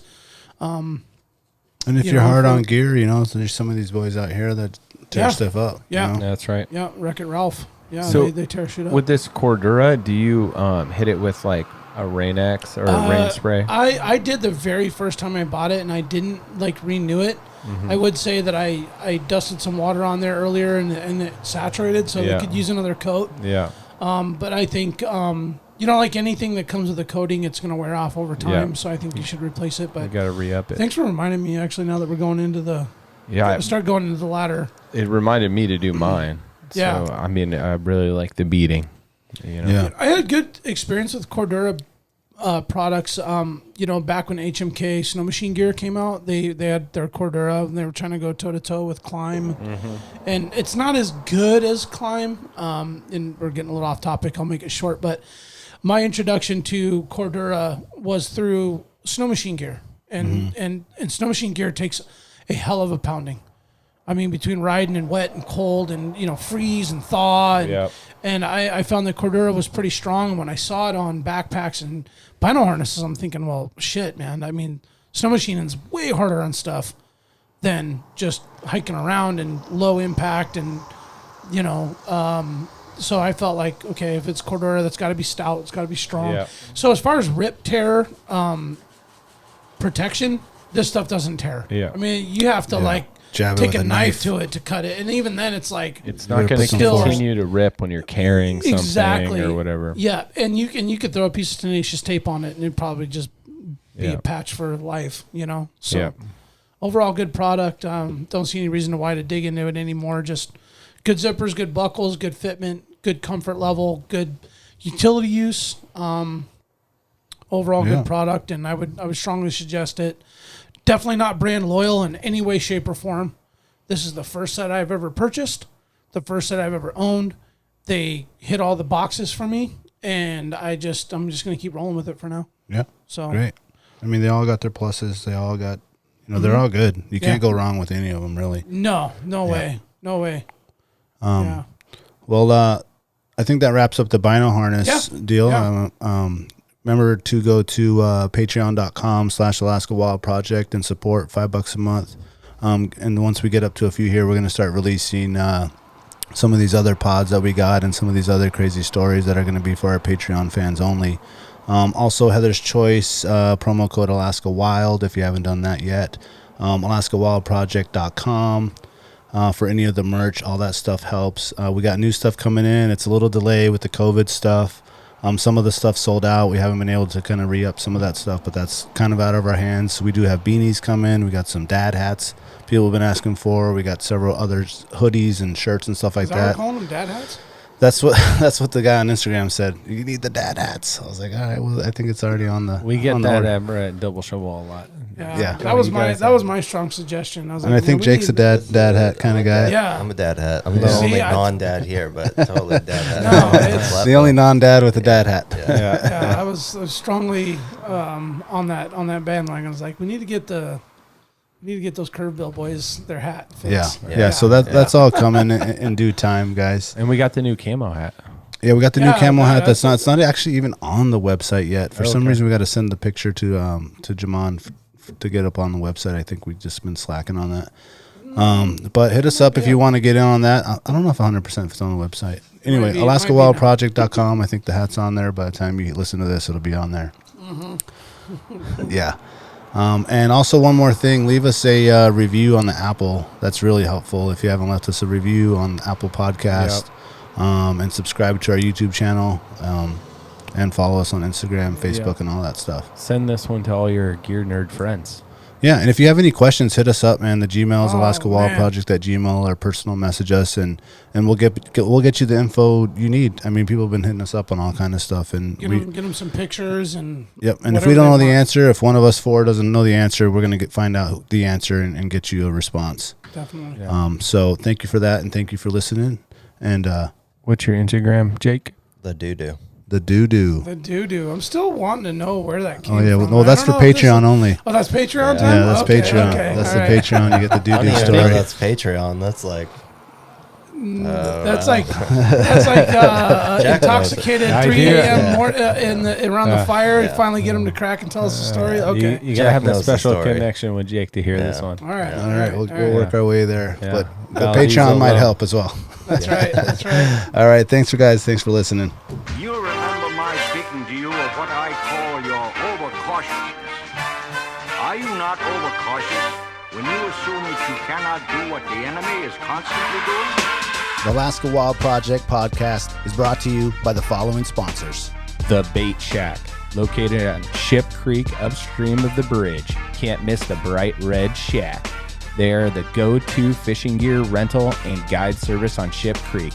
Tight lines and fish on. Come hook into the action with them. Hit them up at thebaitshackak.com. Lawn Pro AK, your year-round professional property maintenance company, providing services such as weekly lawn maintenance, driveway sweeping, snow and ice management, and tons more. Get your free estimate today at lawnproak.com.